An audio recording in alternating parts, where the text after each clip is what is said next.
SAROS is here, and after 7 hours of gameplay, there's a debate brewing. Is the game easier than Returnal? I think there's a variety of things contributing to the discussion that are leading some to jump to a conclusion that is true, sort of, but also it's not really getting the whole picture of what SAROS gameplay will feel like to most players. So I'm going to walk through what's different than Returnal, what's similar, why I think it is easier but also not easier, and also speak to some of the rough edges of the game that I've run into. And then I'm going to give you my conclusion and my theory about SAROS, and we will be jumping in later. I've got something I want to test with Biome 2, and you're not going to want to miss that SAROS gameplay. So if you're watching this later, do me a quick favor and hit the like button, hit the subscribe button, so that way you can be here for all the shows. So let's just start with what's different between SAROS and Returnal to sort of maybe settle the debate about is the game easier than Returnal. Let's just start with what's different. It is a far more linear game. The story itself is more linear and more clear. It's sort of like just laid out before you what's going on and what you're doing every time you come back to the central hub. I'm going to give you a tip about the story and how to interact with it. I think I'm starting to figure out why some of the reviews weren't too keen on the story, and it's a psychological thing, and I'm going to make sense of that in a little bit. Another thing that's more linear is the room design. You may notice when playing through SAROS that you can't backtrack a lot of the times. In Returnal, I would leave chests for myself, so that way I could go back and I could get those chests once I'm higher level, and then the guns would be higher inside those chests. Or maybe I would leave, you know, some health on the ground because I didn't feel like I needed it if it was like one of the really big ones, and I maybe thought I might need to heal after a hard room or something. You cannot do that in SAROS. It's a little bit more like when you play Hades and you go to the next room and you leave the room behind. That is a far more linear structure. Biome 2, as an example, I just feel like it feels a little bit more predictable than early Returnal did because you sort of get the gist of where you're supposed to go and what you're supposed to do next. Another thing that is different is there are mini-bosses in Returnal and SAROS, but when you go into a room that has a mini-boss that is, you know, sort of an elite enemy that's significantly harder to fight, I'm not a huge fan of something that they've changed here, and they constantly spawn ads in the room. So you're fighting the boss, you kind of clear the ads, and you're focusing on him, and these guys are fast, they're highly agile, they are hitting you extremely hard, and then all of a sudden there's more ads in the room again. It's been leading me, at least in Biome 2, to a lot of out-of-the-frame damage. I'm not a huge fan of that. In Returnal, you sort of get the lay of the land, there's almost like rounds of spawn rates, and then once you clear the ads, you can kind of focus on the big bad. This is a very, very different combat rhythm. Now, I'm not saying it's bad. I'm going to have to change my instincts to be more often and more rhythmically clearing the room. You're going to have to check the radar, listen for sound cues. There are some rooms in Biome 2 where this can be incredibly frustrating because you'll dictate some of your positioning around that mini-boss, and then all of a sudden, more ads appear, and you're in a very precarious position. I've had enemies spawn almost practically on top of me because of this. This, again, is something in Returnal that you could manage a little bit more because you could sort of stay back, clear the room, and now you're like, okay, now it's go time. So I'm just going to tell you, that makes these segments in SAROS harder than Returnal. You've really got to be constantly moving and repositioning and adapting on the fly because of those spawn rates in those fights. Now, another thing that is different is the controls. The shield mechanic, you'll notice here, these blue projectiles that periodically come flying out. If you want to grab those, you have got to make sure and use your shield, and you have to punch to go into that. It actually makes your melee a different button than Returnal, which is throwing me off significantly. I'm very accustomed to charging towards an enemy and then hitting square. Now I'm charging towards an enemy and then I'm hitting right bumper. Well, if you hold in right bumper after punching, it turns into a shield. I would love to separate these actions. I think it'd be really nice if I could just hit a button, or hold it. That's fine, because the mechanic is that you're holding it up and you're absorbing. But hitting and holding right bumper would be great if then melee was just on the square. I actually feel like separating those functions would be nice. I've never been a huge fan of combining actions into one button because it can lead to some awkwardness at times. So that is a difference. Now, what is the same between SAROS and Returnal? Well, the movement is very much the same. Returnal fans will feel immediately at home. I honestly feel like it feels smoother. I'm going to talk a little bit about why sometimes it doesn't feel as tight as Returnal, but it does feel smoother. The gunplay, again, feels about the same. I think the UI is a bit more difficult to consistently hit quick reloads. It gets very busy and hard to see. I think this is because there's an increased amount of intensity and projectiles and more bombast. I think I failed to get quick reloads in this game more than I ever did in Returnal. I feel like in Returnal, you very quickly get into that rhythm and you know when to do it. Sometimes I feel like I just can't see the active reload bar. I don't know if there's something they can do to assist with that, but I am missing a lot of my quick reloads, and that is a difference.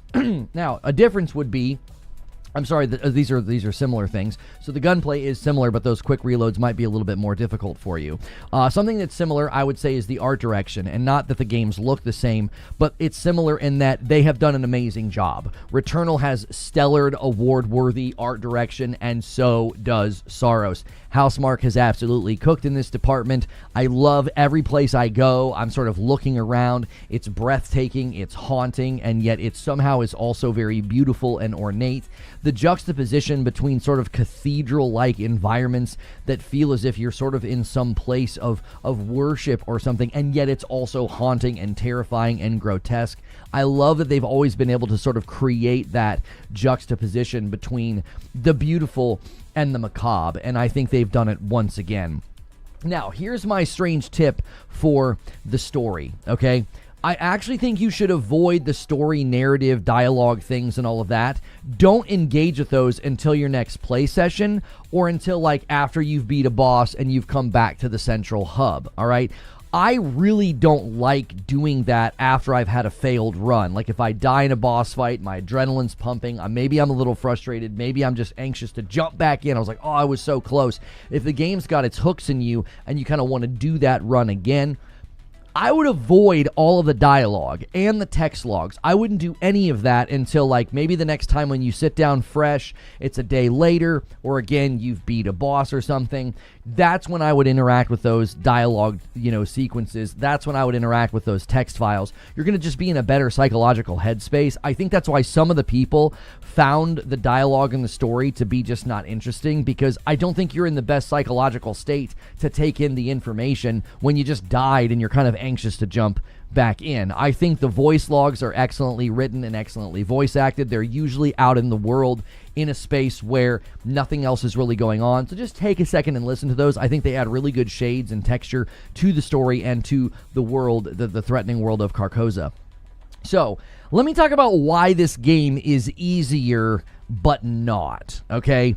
The first and most prominent factor in this discussion that everybody is ignoring is the Returnal experience factor, okay? I beat the first biome boss the first time I faced him in SAROS. I did not expect to do that. I will tell you this. If I never went back to Returnal and put in over 200 hours, if I would have just bounced off Biome 3 before they, balanced it, and I just never went back to it, there's no way I would have beat this boss my first try. It just simply wouldn't have happened. I know for a fact that would not have happened. With over 220 hours in Returnal, I'm a bit of a force to be reckoned with when I go into a fight like that. I understand the game's language. I understand the telegraphs. I've got some of the movesets and some of the strategies and just the basic timing down.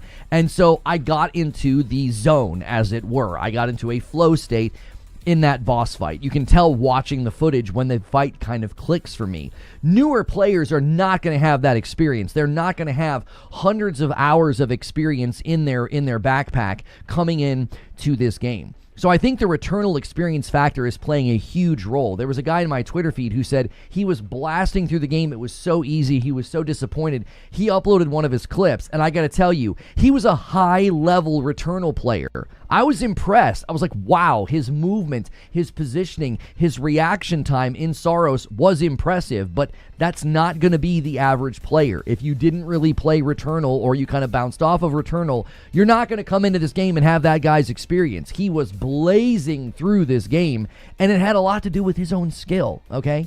There's also the meta progression. You do just generally get stronger. You get more things. You're going to come in and have stronger footing, and your adrenaline's going to feel faster, and you're going to have more tools in your tool belt. That is going to play a huge factor in your ability to do well. You'll notice right now, I don't even have adrenaline at this point in the game. This is very early in the game. You don't even get the adrenaline yet.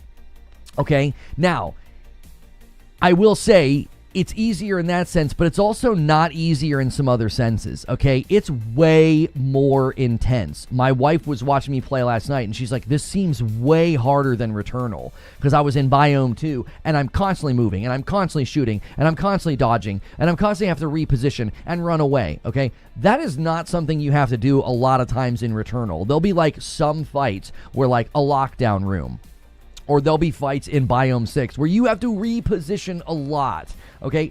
I'm doing that in pretty much every fight in SAROS. You are head on a swivel. You are constantly in motion. It is far more intense. There is significantly more projectiles to keep track of and stay away from. It is, I think, a far more intense game. This is something for new players to keep in mind. You're not going to strut into this game and play like those of us who played a bunch of Returnal. You're not going to have the experience that I had. I don't think an inexperienced player is just going to breeze through Biome 1 and then beat the boss first try, okay? There's also that mini boss room mechanic where it just keeps spawning the ads. I'm having a really hard time in those rooms in Biome 2, and I'm a very experienced Returnal player, and you guys watched me the day before Saros went out. I played Biome 1 through 6 in Returnal, didn't die once, just through the game like it was nothing. That is not something that I anticipated in Saros. I didn't think like, oh man, I'm really getting tripped up here. And it really does come down to the rhythm of the fights, and the rhythm of the rooms is just far more intense. There's a lot more motion. I don't have my footing yet with that. I have to level up. I've got to get good. I've got to get better. I've got to kind of tune my skill set and my muscle memory to this game. Now, I will say there are some rough edges. There are some oddities in the game. This could be leading to some people having a really, really easy time. Let me give you an example. So last night, let me skip the video ahead here because this is me experimenting with controls and stuff. Let's get you to some gameplay. There we go. So last night, I was in Biome 2, and I go back to the Biome 2 boss, and he 100% was glitched out. Something was wrong. It was like somebody was hacking him. This was first phase. It was when I first got in the room, so it wasn't like a new phase or something. He would go to start an attack. He would stop, interrupt himself, and do a new attack. He's got like a beam wave attack where all these blue spirals are around a gold beam. He would start that attack and instantly stop the attack, and then he would throw walls at me, and then he would throw wave blasts at me, and then he would go through it all over again. He kept interrupting himself. It was very, very bizarre. My first time in that fight, I almost got him. I was like, I think I got like past the halfway point, and I felt really, really good. My second time going in there, something was wrong. So I went back in. I fought him again last night. I got very, very close. I got him down to almost the end of his third health bar. I had a much better time. And it was because his attacks were proccing correctly. They were going, they were going all the way through. They weren't interrupting. They weren't stopping. It legit seemed like somebody was messing with him, like hacking him and glitching him and making him switch attack, switch attack, switch attack. It was very, very bizarre. I don't know if this is happening with some of the bosses in the other direction.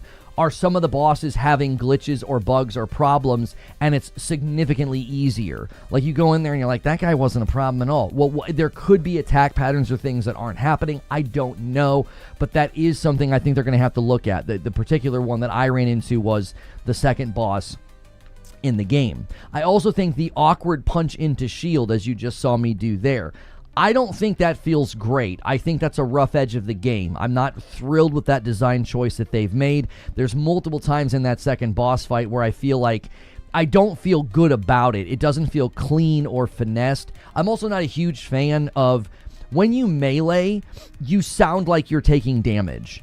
So I'm constantly doing the melee into the shield, and I'm hearing an audio sound that feels like I got hit and I didn't. I would be okay with them just like turning that sound off. Like, you don't need to hear like a when you punch, because I literally think like, oh, maybe did I just get hit? So that awkward punch into shield, I just think it leads to really strange an experience. Like, it's not that big of a deal to make a sound when you go up and punch an enemy, but when you make that sound as bullets are flying to you, it almost makes my instincts misfire. I'm like, oh, did I just get hit?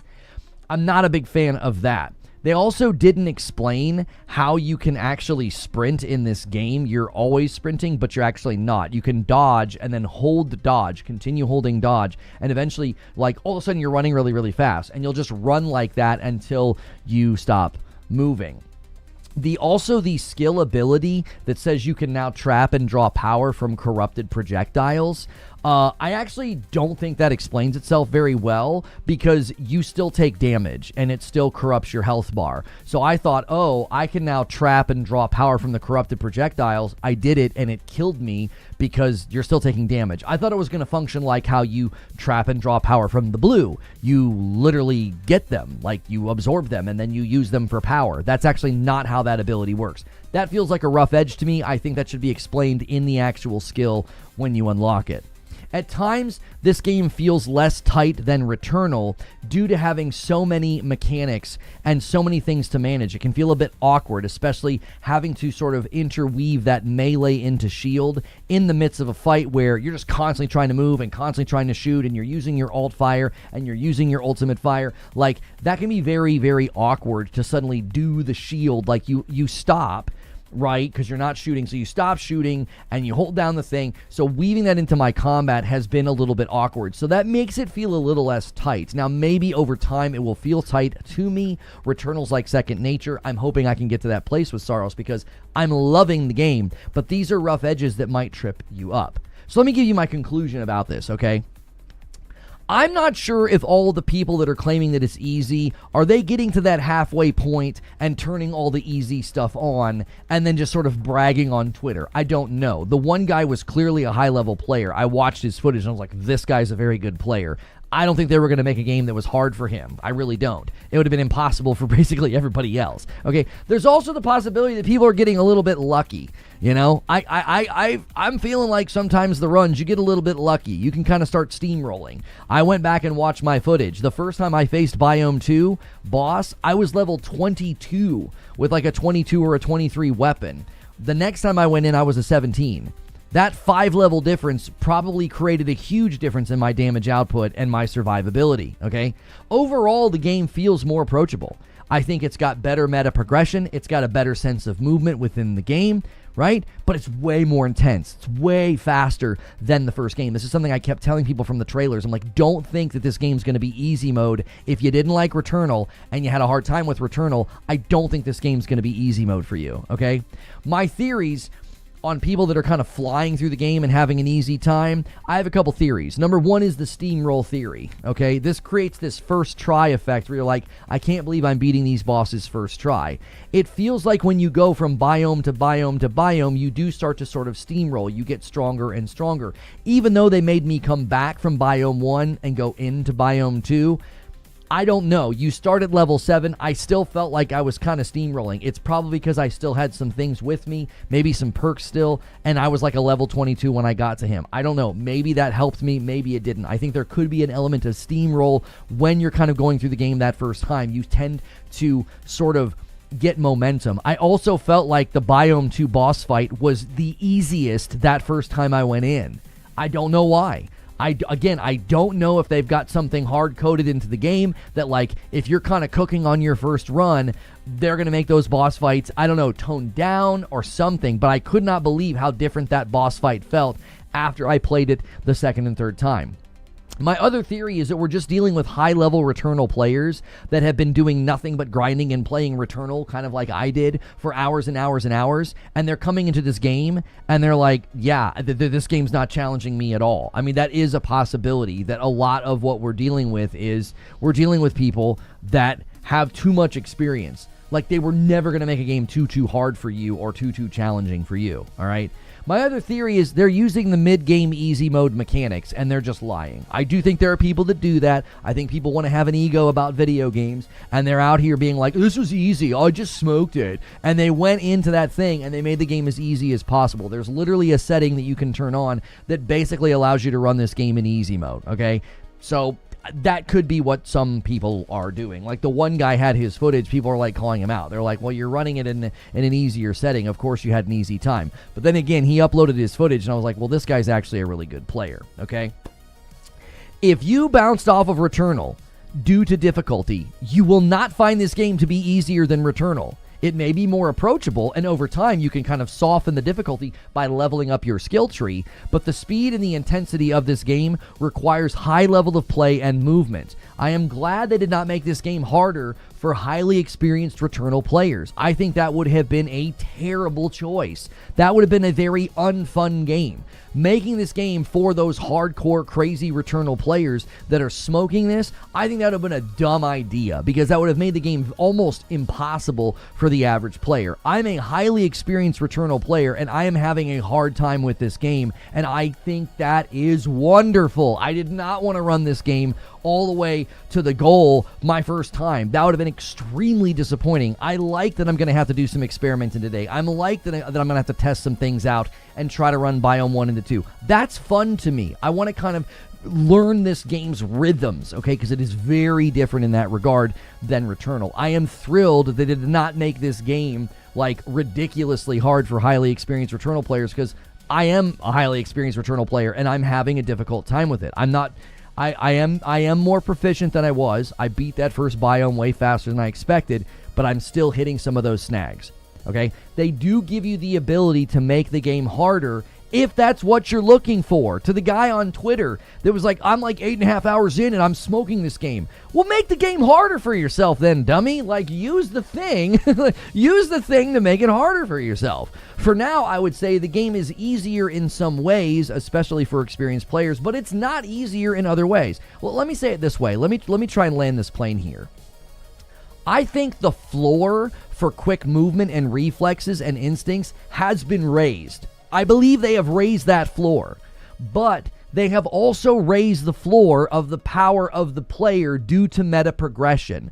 So if you can't get over that first hump of what you've got to do to move and survive and get through just Biome 1, I don't know if you're ever going to get to the meta progression, and the player power won't land on you, if that makes sense. They've raised both floors, and I think that was an incredibly smart decision, and I think very experienced players are going to benefit the most from the raised floor of player power.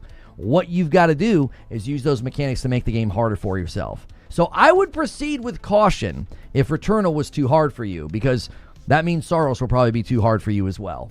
But those are just my thoughts, and now it's time to hear your thoughts. Good morning, good afternoon, and good evening, guys. I am thrilled to actually have a debate about this, because I think there's a lot of different opinions coming in, and I really do think the people that are driving the dialogue of like, this game is so easy now, I do not think they're normal players. I think they're guys like me who like lived in Returnal for hundreds and hundreds and hundreds of hours, and now they're like, this game's kind of a joke. Well, you can make it harder on yourself. I'm playing it and enjoying it and having fun, and that's all that matters.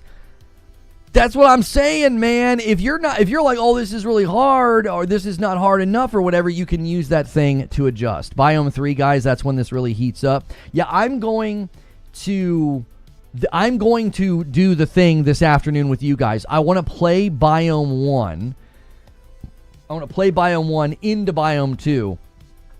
I want to see how that feels. I feel the orange color also makes the UI not be as readable in regards to the reload bar and the minimap mid-game versus the Scion and Returnal. Can you change that, Omar? I am shocked at how often I don't hit my quick reload. I'm like, my gosh, I miss it all the time.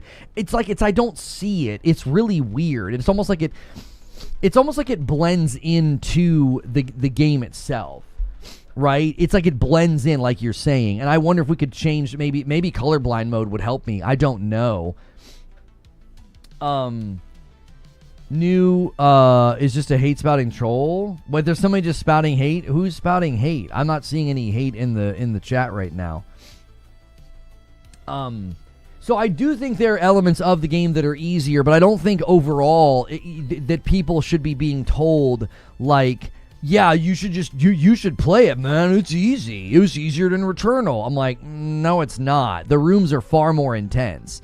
I've not once played this except for the bosses. I do think the bosses are more approachable, especially Biome 1 and 2, because they're stationary. I think them being stationary makes a significant difference. You being able to just kind of like, okay, they're over there. I'm going to kind of watch for their projectiles. I'm going to kind of watch for their telegraphs. And like, when you fight Frike or you fight the Biome 2 boss in Returnal, you're having to constantly move. And I think that really, really changes the feel of difficulty. Having to reposition in boss fights and having to constantly kind of move away from Frike makes it far more difficult, I think. So I think the bosses feel easier. The game itself does not feel easier. It is ridiculously punishing. The art director commented on my gameplay footage on Twitter. Oh, nice. That's dope, Chill. It is easier than Returnal, but who cares? Game is fun. And that's the point, right? If you're having fun, then who really cares? And if you're like, oh, it's too easy, then use that thing and make it harder on yourself. Like, you know what I'm saying? You can increase the difficulty. Can you tell to use a thing about settings and change to make things easier or harder? Apparently it shows up halfway through the game, and you can even go into the settings and you can make it to where you don't even have to balance. Like, you're supposed to balance that thing with like things that make it easier and things that make it harder. And if you're doing that, then there's a setting where you can turn that off. You don't even have to balance it. They left the chat. Let me see what he's saying here. Oh, yeah, I know why they do this. They come in and they'll spew negativity while I'm in my show open, and then they vanish as soon as I'm done because they don't want to get banned. That's a common tactic of those people that don't like what we do here. Yeah, the mods will take care of people like that. Don't worry about it, guys. I haven't touched that at all. You might not have to. Here, hang on. We got to get the goal going. Han shot first, and so did you. Thank you so much, Hasayo, with the first gifted member, and Stargator with 8 months. Thank you so much. I appreciate it. I changed dash to the circle button and shield to square. I think I'm going to have to do that. I think I'm going to have to turn the shield to square because my instinct on melee, I need to go back to my roots in Returnal. I have to. Is turning off fall damage cheating, asking for a friend? I wouldn't say it's cheating, but I would say you're completely removing one of the pain points when the eclipse is happening, because there are items you can pick up where you suffer damage from long falls, and you're going to get to completely avoid that pain point and that punishment, right? What control scheme are you rocking? I moved dodge to circle. I think I'm going to move melee to square. Because my instinct to punch is not right bumper. In Returnal, my instinct to punch, to swing or whatever, because she has the sword in Returnal, my instinct is to hit square, and it's throwing me off. You can start changing difficulty after you beat Biome 2. Okay. I also really wonder, I got to the Biome 2 boss, and I got to fight him twice in under 5 hours? So that guy on Twitter that has like 8.5 hours, he's been in the game, roughly almost twice as long as I have. And I'm kind of wondering, I'm like, did you because if you get stuck and you grind a biome over and over, you're getting stronger while you're doing that. So it's like in 5 hours, I had already faced Biome Boss 2. I'd faced him twice. That's very fast. And I'm just wondering, that's not, I don't think that's going to be normative. I'm a highly experienced Returnal player. I don't think the average player is in like a 5-hour stint going to be like, oh no, yeah, I got to try the Biome 2 boss twice. I'm kind of cruising. I highly doubt new players are going to have that experience. I just don't think so. I think the game's too intense. You take damage very quickly. You die very quickly in this. You'll blink and you have like all your health is gone, especially in Biome 2. Those guys with those lasers especially. I'm trying to figure them out what the strategy is. I can't figure out the strategy with them. They start doing that laser beam, and like I'm wondering if as they're coming to me, I think I should dash behind them. I'm like dashing away and running, and eventually they just catch me. And I'm like, oh my gosh. I moved dash to R1 bumper and melee shield to circle made my life much easier. Yeah, I played too much Returnal the day before where I need dodge to be on circle. I'm just going to go with that tried and true muscle memory. Yeah, and I think I'm going to move melee to... I wish you could put dodge on 2 buttons.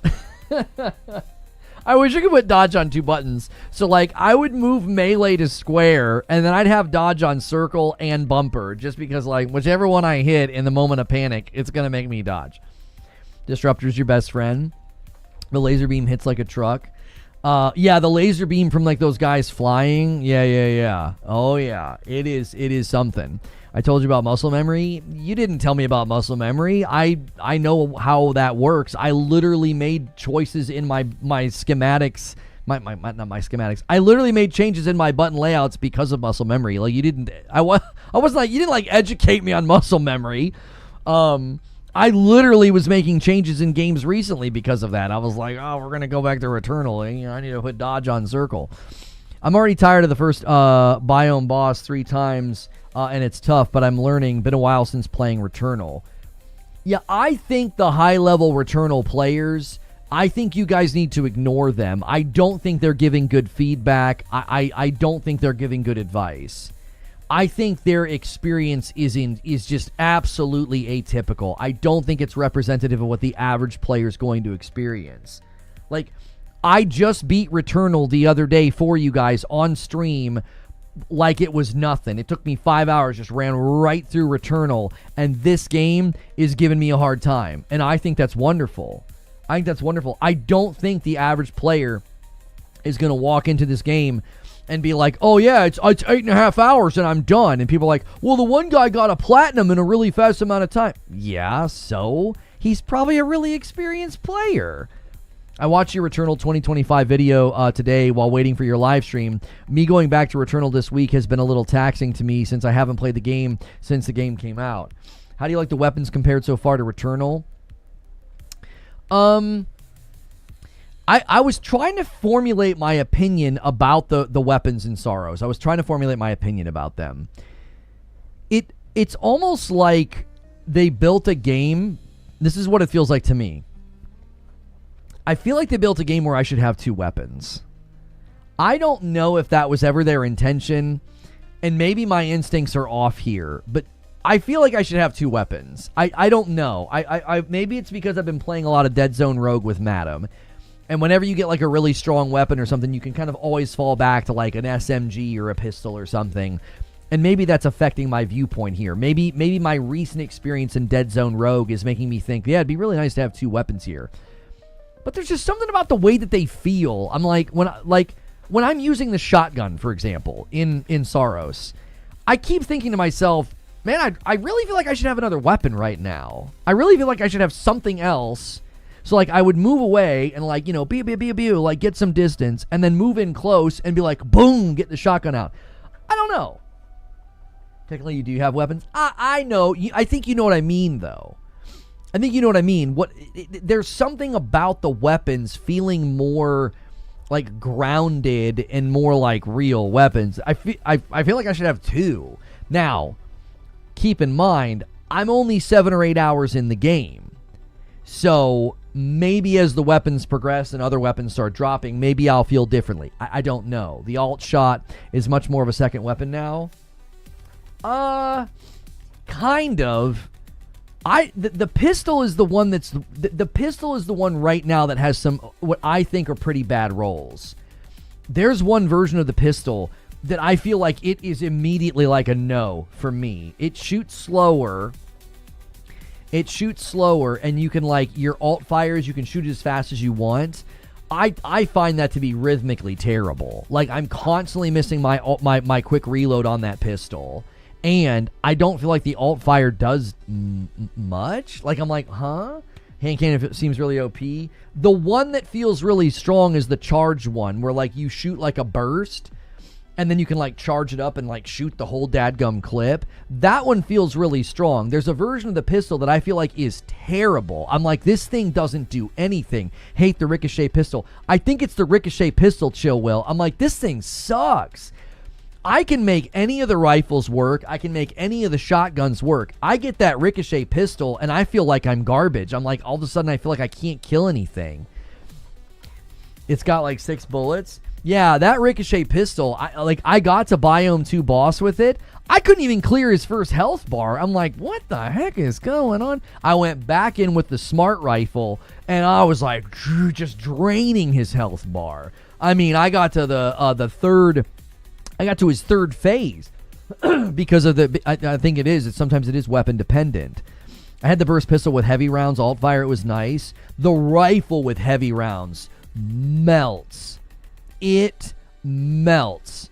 The rifle with heavy rounds I switched off of that, and I was like, oh my gosh. Like, I felt like I was killing everything so much slower. Explosive pistols, godlike. Yes, the explosive pistol's also nice, because a lot of times the enemies will be grouped together in some of the rooms. Yeah.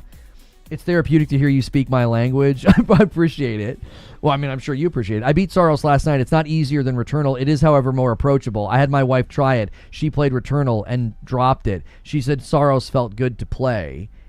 I got news for you. If they launch co-op for this game, I don't know if Madam and I will do it. I don't think Madam will like it. It's so intense. The rooms are crazy. Like, I get in some rooms and I'm like breathing heavy after the room. I'm like, holy mackerel. Like, I'm like, oh my gosh, that was intense. Like, it is, this game asks a lot of you, y'all. I don't know. I don't know if they drop co-op. I don't know if Madam and I don't know if we'll be able to do it. We may just decide not to, because it is a very, very demanding, very, very demanding game. I'm not complaining. I'm saying I don't know if we'll do co-op with it. That's a pragmata issue. I'm in between both, feeling the need for a secondary. Oh, I never considered that. Maybe it is because of pragmata as well. I played a lot of pragmata, 28 hours, loved it. One of my favorite games this year. And I've been playing Dead Zone Rogue with Madam, where you always have 2 weapons. Yo, what's good, Feed? I see you in the chat. Guys, Feed is in YouTube chat without a badge. We need to go a little crazy today, all right? Let's get to 200 likes, like, right now. Everybody really right now quickly rally. Let's get 200 likes. Let's have a super strong day on the like count. Well, man, let's go crazy. Let's get Feed a membership on YouTube. He's not had a membership on YouTube in a while. I like that when you die, you start with the weapon you died with instead of the pistol. Or when you go and complete like a run and go into the next one. Yeah.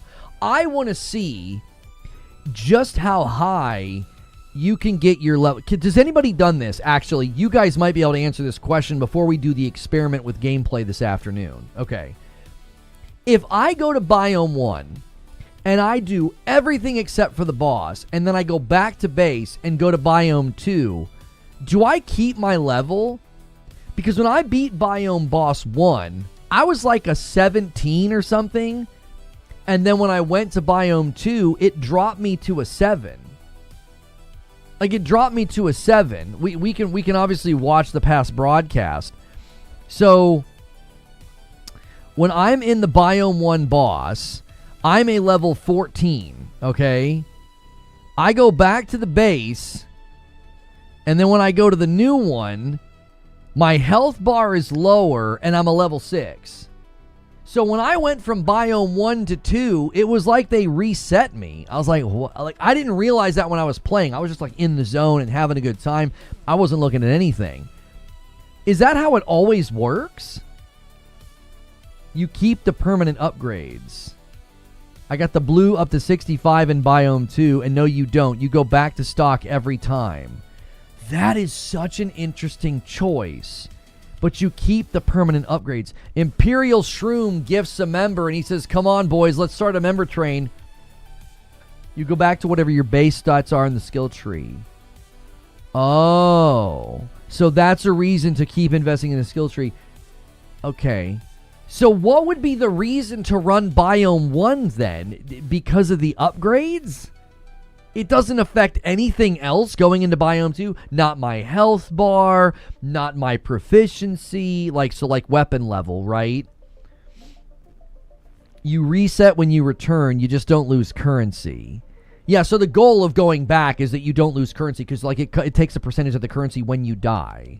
Every time you go back to base, you reset, even if you do it for the story. I didn't catch that. I thought, you know what I wanted to do today? I wanted to go back to Biome 1, run Biome 1, and then jump to Biome 2. Double Dippers Unite. Thank you, Angry Pete, for the Prime over there on purple. I appreciate it so much. It's for the upgrades. Okay. Here's the other thing they changed. I forgot to mention this in my show open. I'm not a huge fan of this. You can't delete more than one item, and when you delete an item, it uses your reroll. You get like a reroll token. So, like, I'm going through Biome 2, and I'm to the point now where I'm not going to pick something up if I don't like it that much. Like, if I'm like, well, this could help me, but if I'm like, yeah, I don't want this. Like, if I'm on the hunt for a rifle or something, I'm not going to take, perks or whatever that aren't going to help me with the rifle, because I got to, I think I had 4 or 5 rooms before the boss. I left behind so much stuff, and I'm like, I can't pick anything up. I'm full. So I'm wondering if you rerun Biome 1 and are super selective with what you pick up. You can get more rerolls. Okay, that's probably helpful because you use the rerolls to delete the items. I'm wondering if you rerun Biome 1 and are like super selective with what you pick up, and then super selective with what you pick up in Biome 2, does that lead you to being more godlike? Because I think I had really good perks that first time I went in to fight Biome 2 boss. I was coming straight from Biome 1, and I mean, I had a really good time.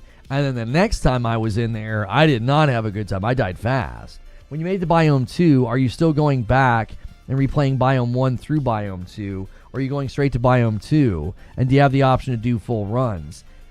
It's different. They made the game different, brother. Like, you don't run from Biome 1 to Biome 2. You don't do that.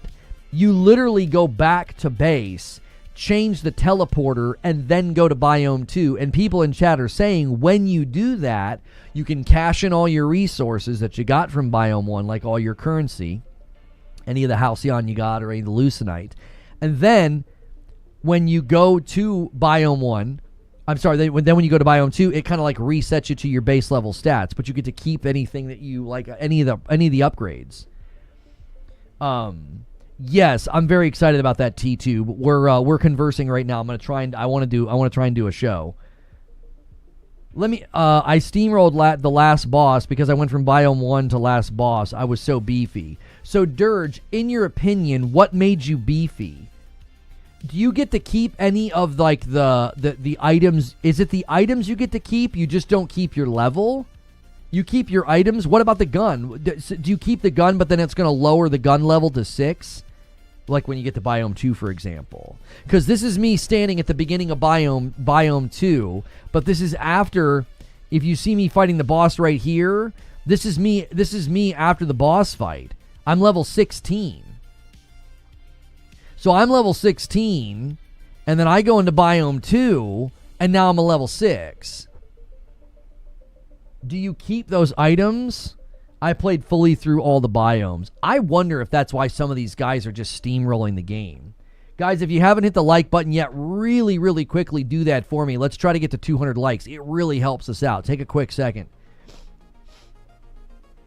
From 1 to final, I didn't go back to base. Joker Quinn with the gifted member. Thank you so much, Mr. Joker Quinn. Again, when you run from 1 to final, Dirge, what do you keep? You keep your last gun without the acquired attributes that you picked up. Do you keep anything else? What about all the items you pick up? Like an item that gave me I was getting health off of kills. If I find that in Biome 1, does that come with me? Oh no, look. No, nothing comes with you. Hang on. YouTube scrolling is terrible. Hang on. I pull open the menu at some point there. Don't I? I literally saw it in the thumbnail. Right there. When do I pull it up? I can see it in the scroll. You don't bring anything with you. Okay, when do I open the dadgum menu? Why is YouTube showing that I opened the menu at this point in time in the game? All right, hang on a second. There we go. Okay.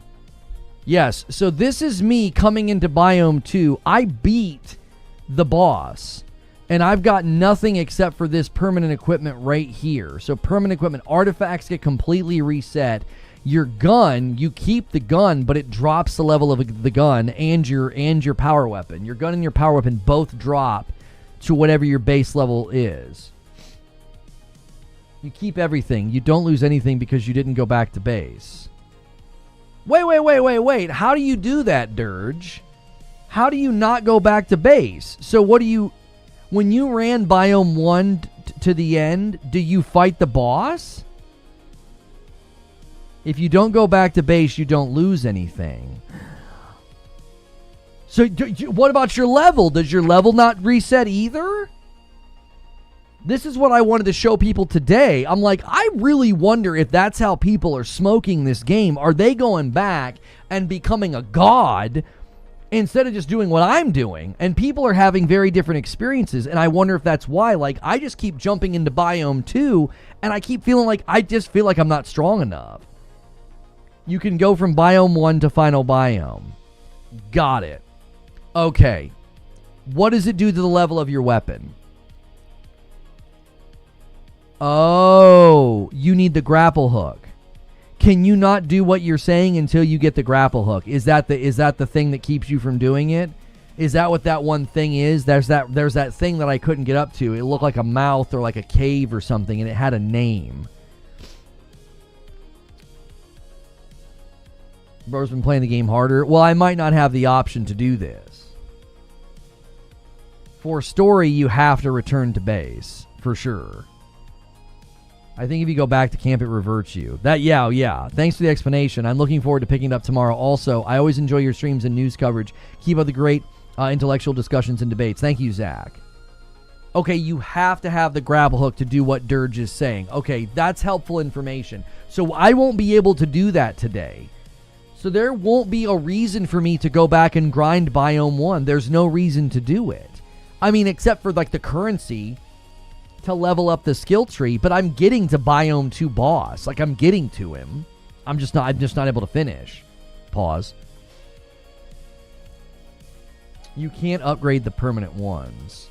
Some of the areas are inaccessible without the grapple. Which, sure, I reached Biome 3 in Returnal yesterday. I should have played this long ago. Such a good game, isn't it? I'm really glad people are doing Returnal first. I don't think... I don't know now, though.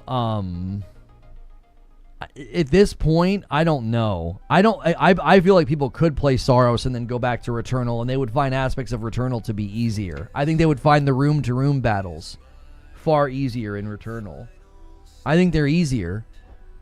I think the rooms and like the lockdown rooms and stuff are easier in Returnal. Now maybe that's just because I'm more experienced with Returnal. Maybe that's shading my view of it. You can go from Biome 1 to 3 without a reset or grapple.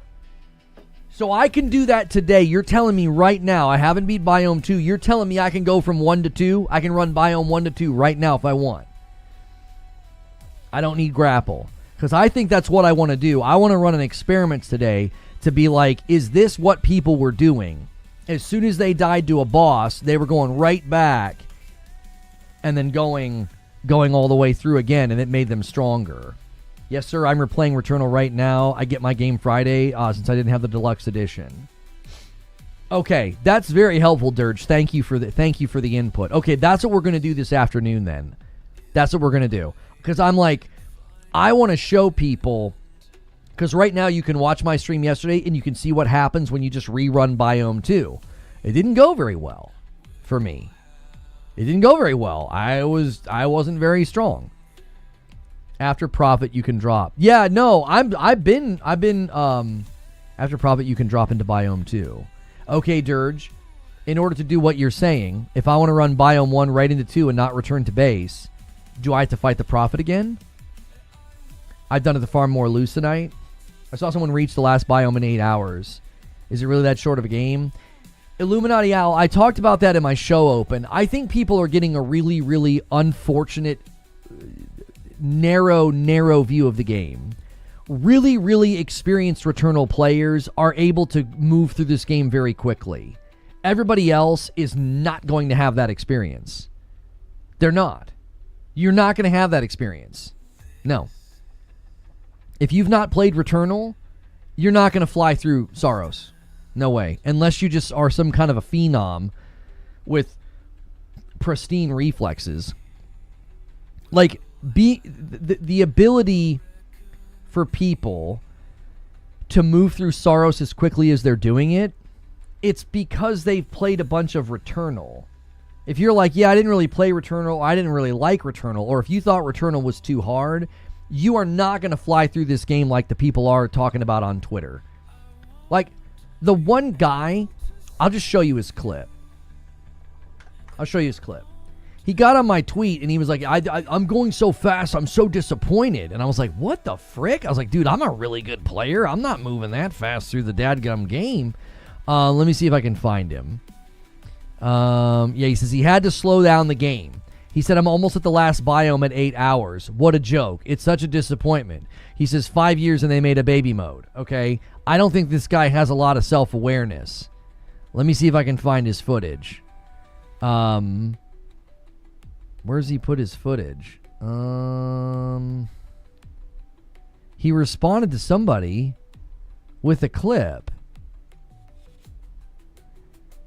Maybe third. What the heck? Let me just go to his account.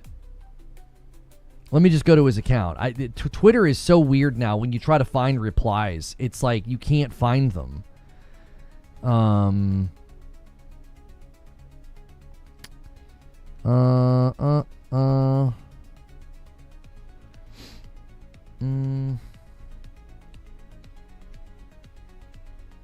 Yeah, right here.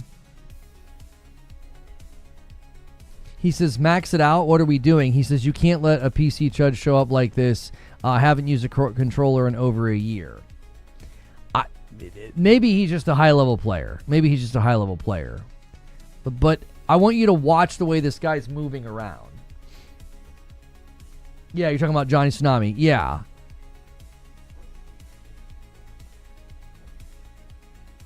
Like, if you come into this game, you're not going to play like this guy. Unless you're just naturally insanely good at video games. The average player is not going to play like this guy. His ability to move and navigate the space and respond and react. This is an experienced player. Like he's saying he's a PC chud. I'm assuming he spent a bunch of time in Returnal with the way that he plays. He's responding to everybody with the same clip. Somebody said it wasn't his clip, but then he showed it running on his PlayStation. So is he trolling? Listen. He did at the very end.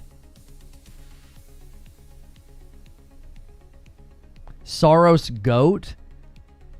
John R? Like, is he recording somebody else's clip? I don't know. He screen recorded that. Some folks are good in bullet hell games. He's playing with modifiers, and I can tell. Oh, that was modified? He's still moving incredibly well, though. Whoever is playing in that clip, they're cooking. Whether it's him or somebody else, they're cooking. Even if he made it easier on himself, he's moving like an experienced player. And I'm just here to tell you, the average person, I don't think the average person's going to boot up Returnal and just be like zipping around like that. That guy clearly is a good player. I'd say he died multiple times in that area to the point that he knew where the enemies would spawn. It is possible that since he is playing with modifiers, he has played that room multiple times and he knows exactly where to go. I mean, that is distinctly possible. That is a possibility. Who cares, though? Whoever is running that understands the movement fundamentals. That's what I'm saying. If you were like, I didn't really like Returnal, or I had a hard time with Returnal, and you keep hearing people like that talk about how easy SAROS is, I'm telling you, you're going to have a bad time. The game is not easy. It's not. It's easier, and again, easier is subjective. Is it easier because you're coming into the game with hundreds of hours of Returnal experience? If I would have played SAROS yesterday, brand new, had never touched Returnal, there is no way I would have been that efficient. There's no way I would have been that efficient. I wouldn't have beat the first boss my first try. I don't even know if I would have made it to the first boss. I think that's a thing that gamers really struggle with. Like, it's like they can't remove their experience from their mind, and their experience is 100% going to make them determine whether or not something is difficult, because they're like, yeah, that wasn't that hard for me. And it's like, well, of course it wasn't that hard for you. It was why raids for a lot of people became easier and easier in Destiny, because it was like they kind of knew what to expect. They kind of knew how to deduce the mechanics and stuff. That clip definitely looked like someone who has experience in this type of game, for sure. Returnal was hard throughout and killed me 48 times by its ending, but I feel like I was better at Returnal early on than SAROS. But I feel like SAROS roguelite leveling will be more ascending. I think that's exactly correct, Lags.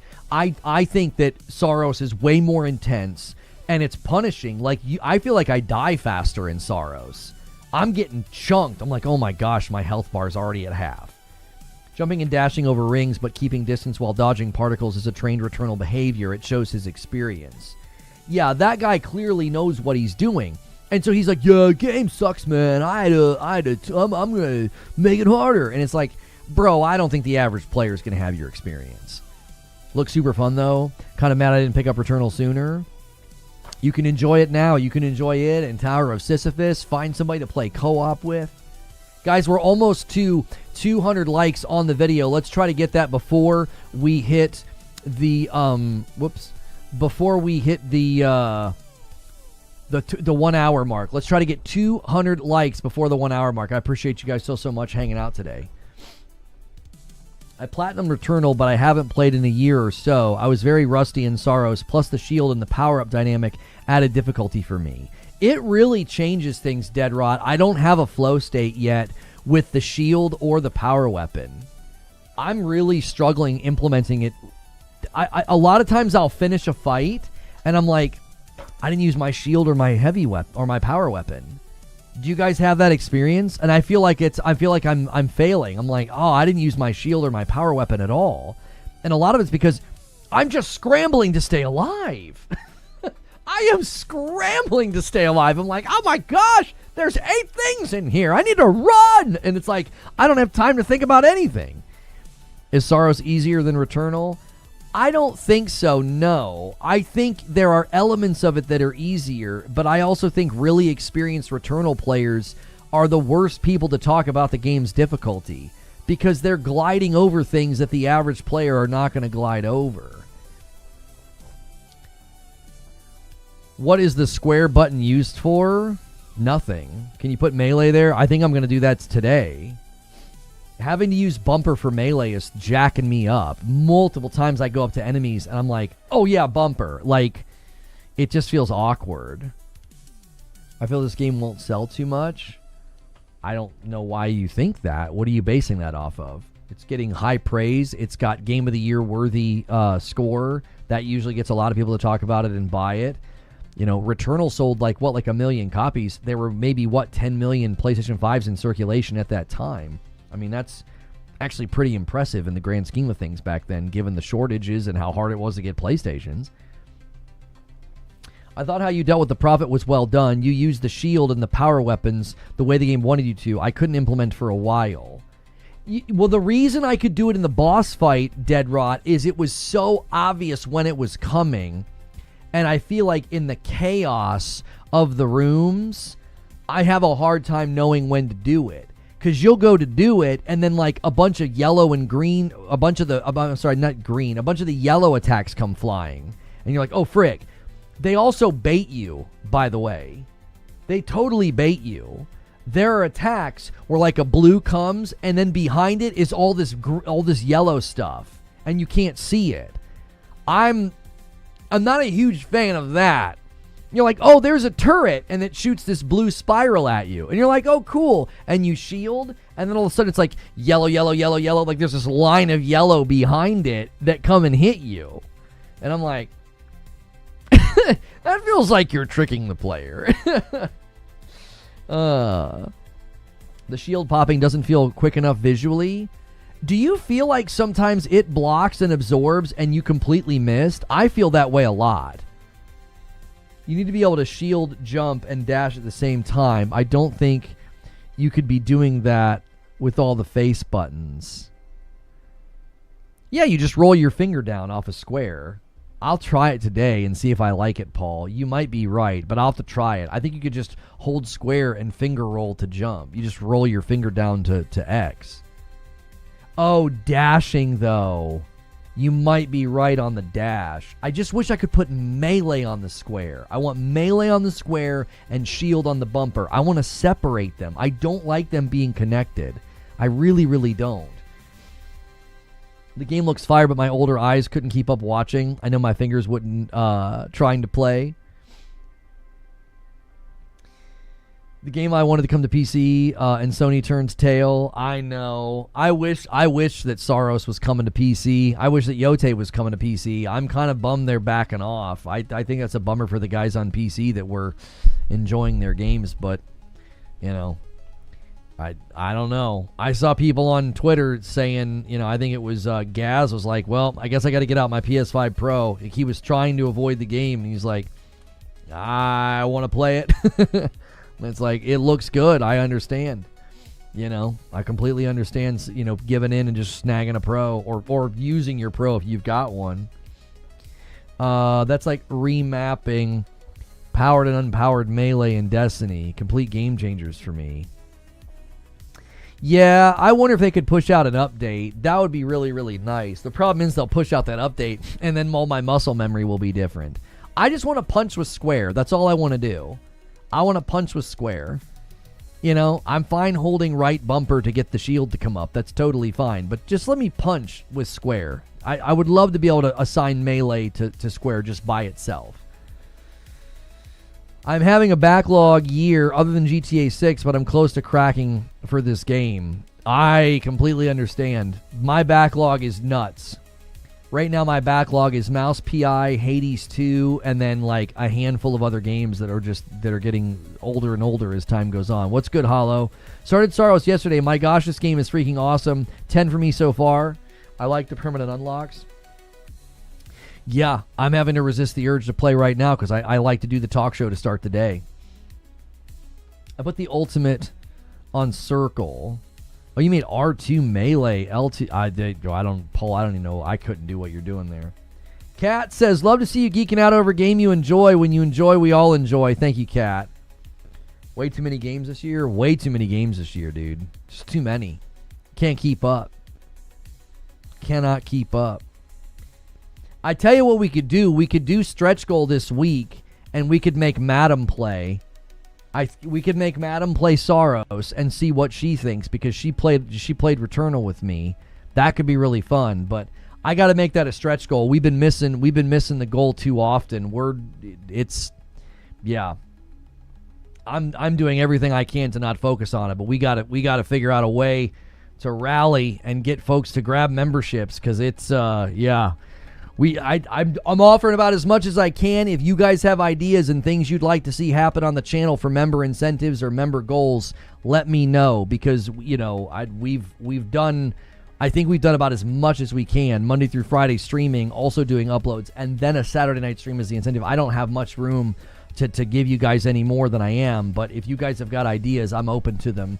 Big Evil with 36 months. I watched your stream later in the day during the boss fight. I was right there with you yelling jump, shield, dash, and when you beat him, I was hyped. Thank you so much, Big Evil. I appreciate that so much.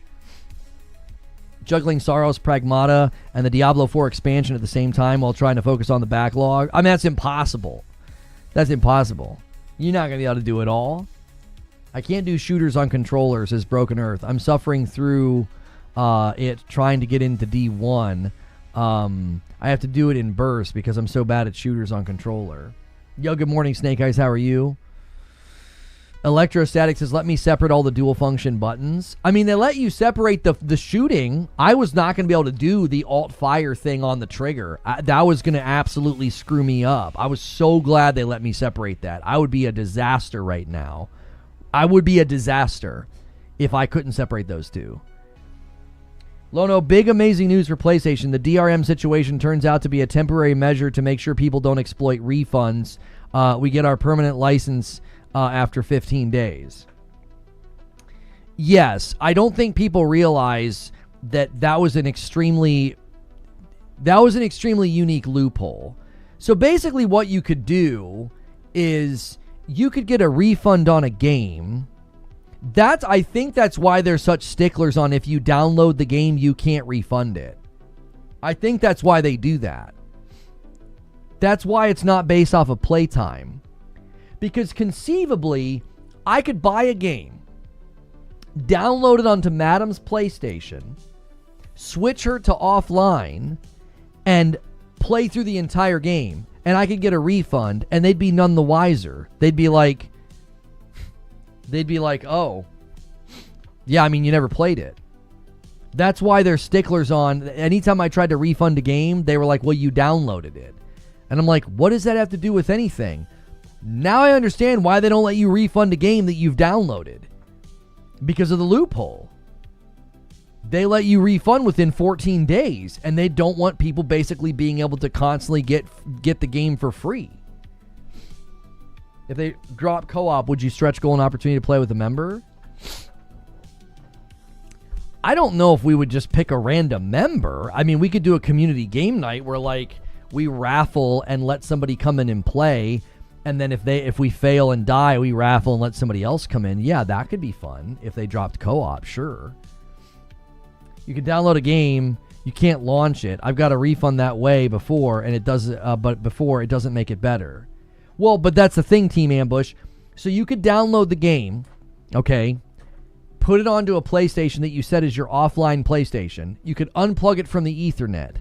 You could contact PlayStation and get a refund. And guess what? You can still play the game because it's on an offline console that's not going to check for the license. Was it really that big of an issue? Yeah, it probably was, Pete.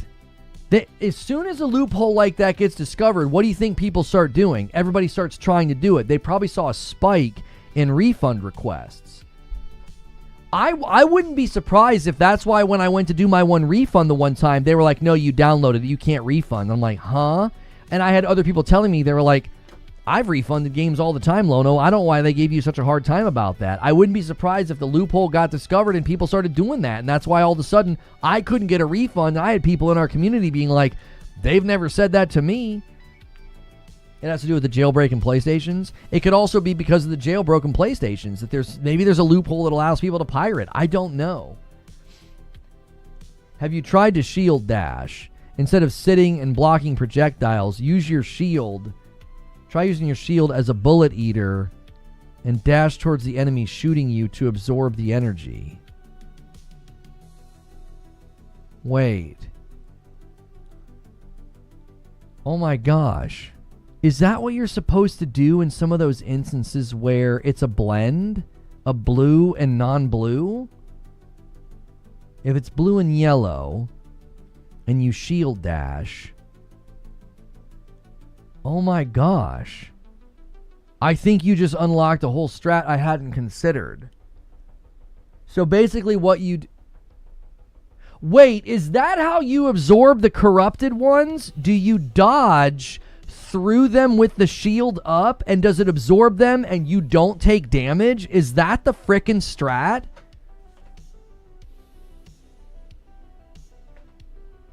I didn't even think about that. I was treating it in a dichotomous way. You either shield the blue or you dash.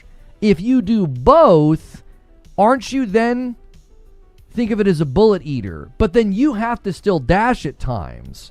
Ryan Gasling, I love that. That's fabulous. Just gifted a member, thank you. Is that Gaz or is that somebody, or is that just somebody being silly? The yellow, you can use your punch to absorb corruption. Angry Pete gifts a member as well. We're now 10 members away from 175. I don't know about the yellow ones, but I see everybody dashing into the blue ones. You don't have to dash into the blue ones. You just have to have the shield up. Hollow says, that's what I found out last night too. Wouldn't you get iframes from dodging while also being protected? Well, it doesn't protect you against corrupted. Oh, it's just somebody being silly. Okay. It doesn't protect you against the corrupted. So that one perk that you unlock, it completely messed me up. I thought it literally was going to start treating the corrupted projectiles like the blue, and it would just go, it would just absorb them. That's not what it does. But what I think it means is, see, I think that's what you're supposed to be doing. I think you're constantly supposed to be pulling your shield out. I think that's the muscle memory that I need to get into the habit of doing. I need to be going shield, dodge, dodge, dodge, let go of shield. Shield, dodge, dodge, dodge, let go of shield. Like anytime I'm not shooting, the problem is when you're putting the shield up, though, you're not shooting. So you're going to have to be selective when you do this. But there's definitely an element of like, get the shield out and then still dodge normally as if the things can hurt you. I'm pretty sure you absorb the corrupted bullets by using the melee almost like a parry. It hasn't taught me how to do that yet. I thought you parried red. I don't think you're supposed to parry the corrupted. I saw a video before the game came out where they said that you parry the red. You absorb the blue and you dodge the yellow. I think you're supposed to shield dodge through the yellow is what you're supposed to do once you get that ability. The punch has a shield built in to absorb, and then you can recover quicker. Maybe you can use your super through corruption bullets to uncorrupt them. Well, you can use your super to get rid of corruption, but corruption, when you get hit by it, it still lowers your actual health. So it's not like it just corrupts your health bar and then you just cleanse it and you have your health back. Dirge says you can only parry red. If you absorb the blue, it'll fill your alt power. No, yeah, I know that, but you get an ability to absorb, to trap and use corrupted with your shield. I think you're supposed to shield dash to do that. I think when you see a bunch of yellow coming, your instinct should be to pull out your shield and dash through. I think that's what you're supposed to do. I think I completely misunderstood. That little perk they give you should come with almost like a tutorial video. I wonder if that'll completely change the flow for me. Like once you trigger the eclipse, you should just be, anytime you see projectiles coming, you should be shield dash through them. Shield dash through them unless they're red. And you should be iframing through the damage and absorbing them for your ultimate, which would mean you have your power weapon filled more often. I'm gonna trial and error that today. We're gonna figure some things out. The more corruption you have, the more damage you do. No, it's not. That's not how it works. So corruption literally just lowers your health bar. It puts like a yellow blob or whatever it is on your health bar, and when you cleanse it, you can heal that section again. You can't heal past the corruption, basically. I got that perk, but I died when I tried it. I did too, Imperial Shroom. It's on stream. I thought you could just absorb them like the blues. That's not the case.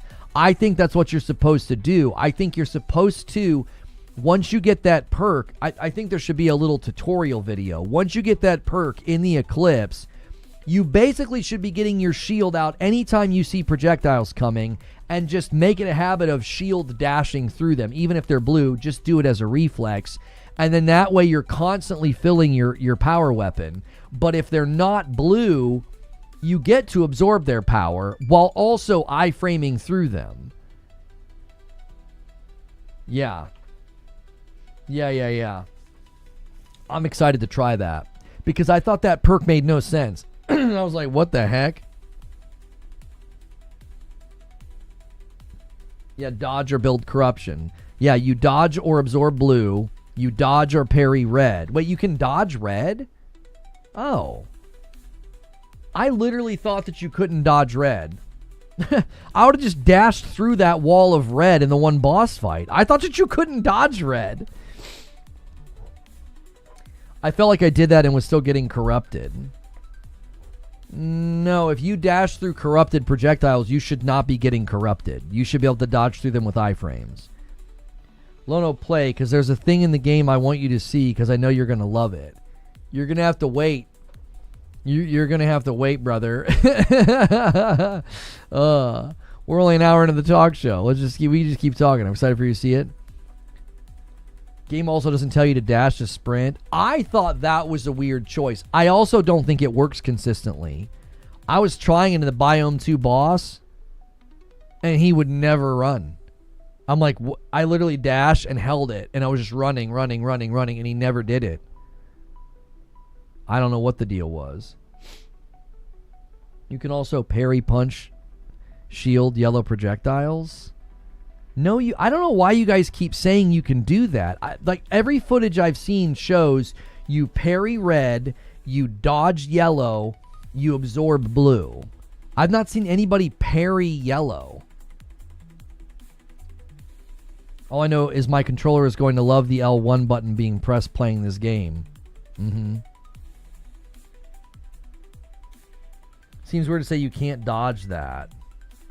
I thought you had to physically get out of the way of reds. I must have misunderstood it. Apparently you can dodge them. You can dodge through them. Did you get that eclipse mechanic they talked about in trailers? So Diamond Dog, it's not an option. I thought it was an option to make the biome harder. It's basically the halfway point of the biome. At least that's how biome 1 and 2 work. Halfway through the biome, you do the eclipse, and then the battle changes. So the rooms are suddenly more difficult. The enemies can now shoot these corrupted projectiles. Everything changes at that point. So, it's not an option. When they first introduced it, I thought it was like an optional thing. If you wanted to make it harder, it's not optional. You cannot dodge red. I tried it in the second boss, and it gave me a tutorial pop-up saying, for trying to dodge through the red wall. See, no, okay, Crank. That's what I thought. Hang on. This tweet makes it seem like you can. This tweet here says, you dodge or absorb blue. Wait, what? Yeah, see, let me go full screen here. I want you to watch what happens when he absorbs the yellow. Watch his health bar.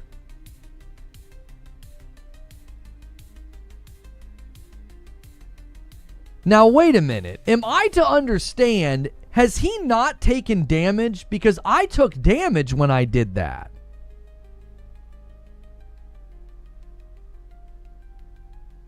I don't understand. When I did that, I took damage. He's not taking damage. It's just corrupting his health bar. And he can cleanse that by shooting his power weapon. And then red, he punched it back. I am super confused now. Because when I did that in my game, homies, I took a ton of damage. Let me see if I can find it.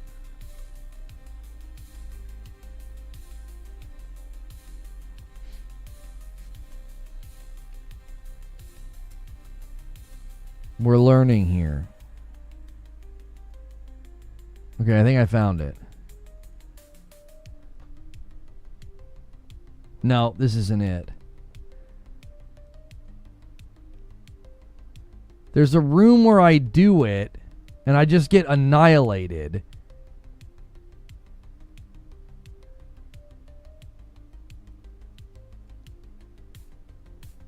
Yeah, I found it.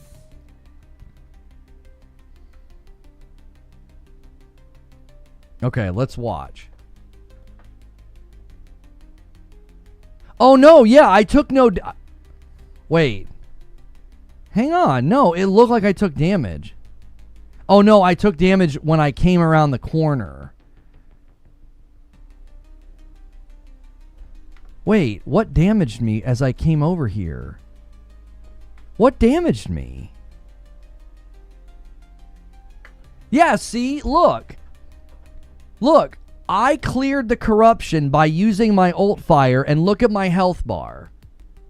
It 100% damages you. It doesn't just corrupt you to be cleansed. Look at my health bar. I just shot my ultimate. I've taken no damage since the corruption. And look, the corruption cleared. Look what's in its place. A freaking health of red. You did take damage? Where? No, I don't take any damage. Watch. The only thing that happens here, I shoot, all I've done is shoot my power weapon. Nothing hits me, brother. Nothing hits me. You get back your health bar. You didn't take damage because your adrenaline didn't reset. Yes, exactly. Thank you, Sketch. Look at my adrenaline. Look. My adrenaline does not reset. Hang on. Let me get the controls off the screen. Look. Boom. There goes my ult. My power weapon. And look, my adrenaline is still at 2. And look at my freaking health bar. I'm telling you, I don't get that as a strategy at all. I don't understand that ability one bit. I think you're supposed to do what we said.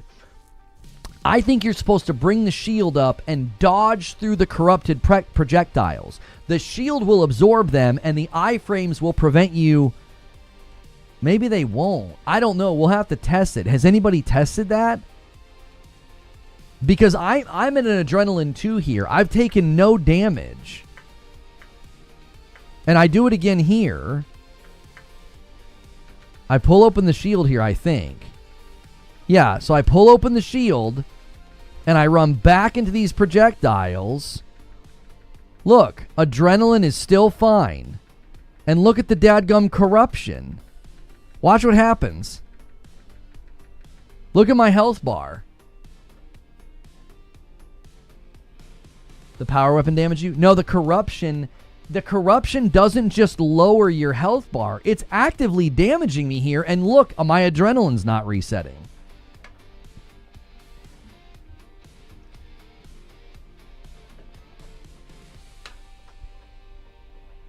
Tremolo says, chat has proven the past 2 days when it comes to SAROS, just be quiet, Lamau, except for Dirge. Yeah, I think a lot of people completely speak out of turn about this game. They actually don't know. Using the power weapon clears some of your corruption, so it would look like you took damage when it really just opens your health bar back up. That's exactly what it's doing.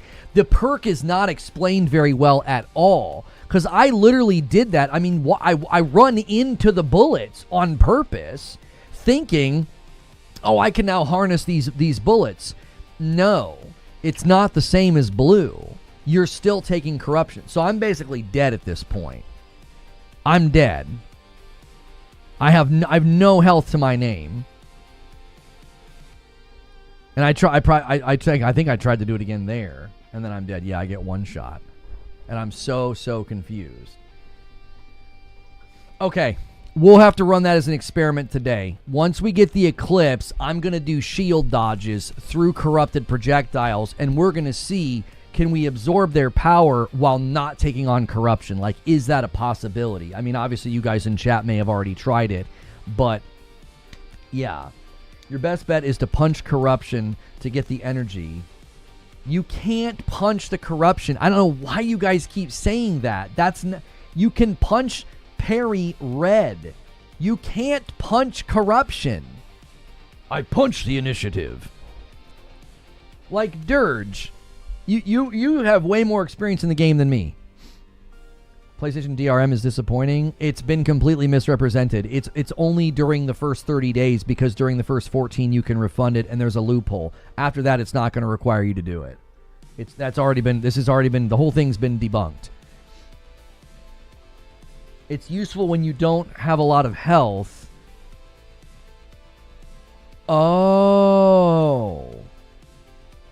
Oh, that's smart. Luxurious White, I didn't think about that. If you're all the way at the bottom of your health bar, you can do it and take the corruption as like a last-ditch effort. It lowers your health bar. Then you can clear the corruption by using your power weapon. I didn't even think about that. That's actually pretty smart. There's a video by Boomstick Gaming on 10 tips for SAROS. Tip 2 is shield punching. He talks directly about corruption. Okay, let me look that video up, because they haven't taught me how to do that yet. I might not even have the ability. Is that like a default ability? SAROS 10 tips. He says Boomstick Gaming. All right. Because I don't, is that an ability that you get? Punch shielding. Shield, though, isn't always the way to go in every situation, because if you tap the button instead to do the melee punch, look closely to notice that this animation has a brief built-in shielding effect that has special properties all of its own. Tapping R1 to do this punch shielding technique requires more precise timing than holding out the full bubble shield, but it lets you fist smack right through bullets faster while absorbing power from them. This can eventually start to replace your need to dash in some situations, since this builds up your power gauge, whereas dashing through bullets does not. Punch shielding has an important other function though, because it can even be used to block and entirely neutralize the yellow corrupted bullets without taking the corruption penalties onto your character. Normally, when getting hit by yellow corruption shots, or if you try to full shield them, corruption will build up on you and lower your maximum integrity gauge, essentially reduce. What the frick? What the frick? Why doesn't it explain? Why does the game not explain this? So when I unlock that ability, that's what I was supposed to start doing? I would have been doing that. I would have been doing that, bro.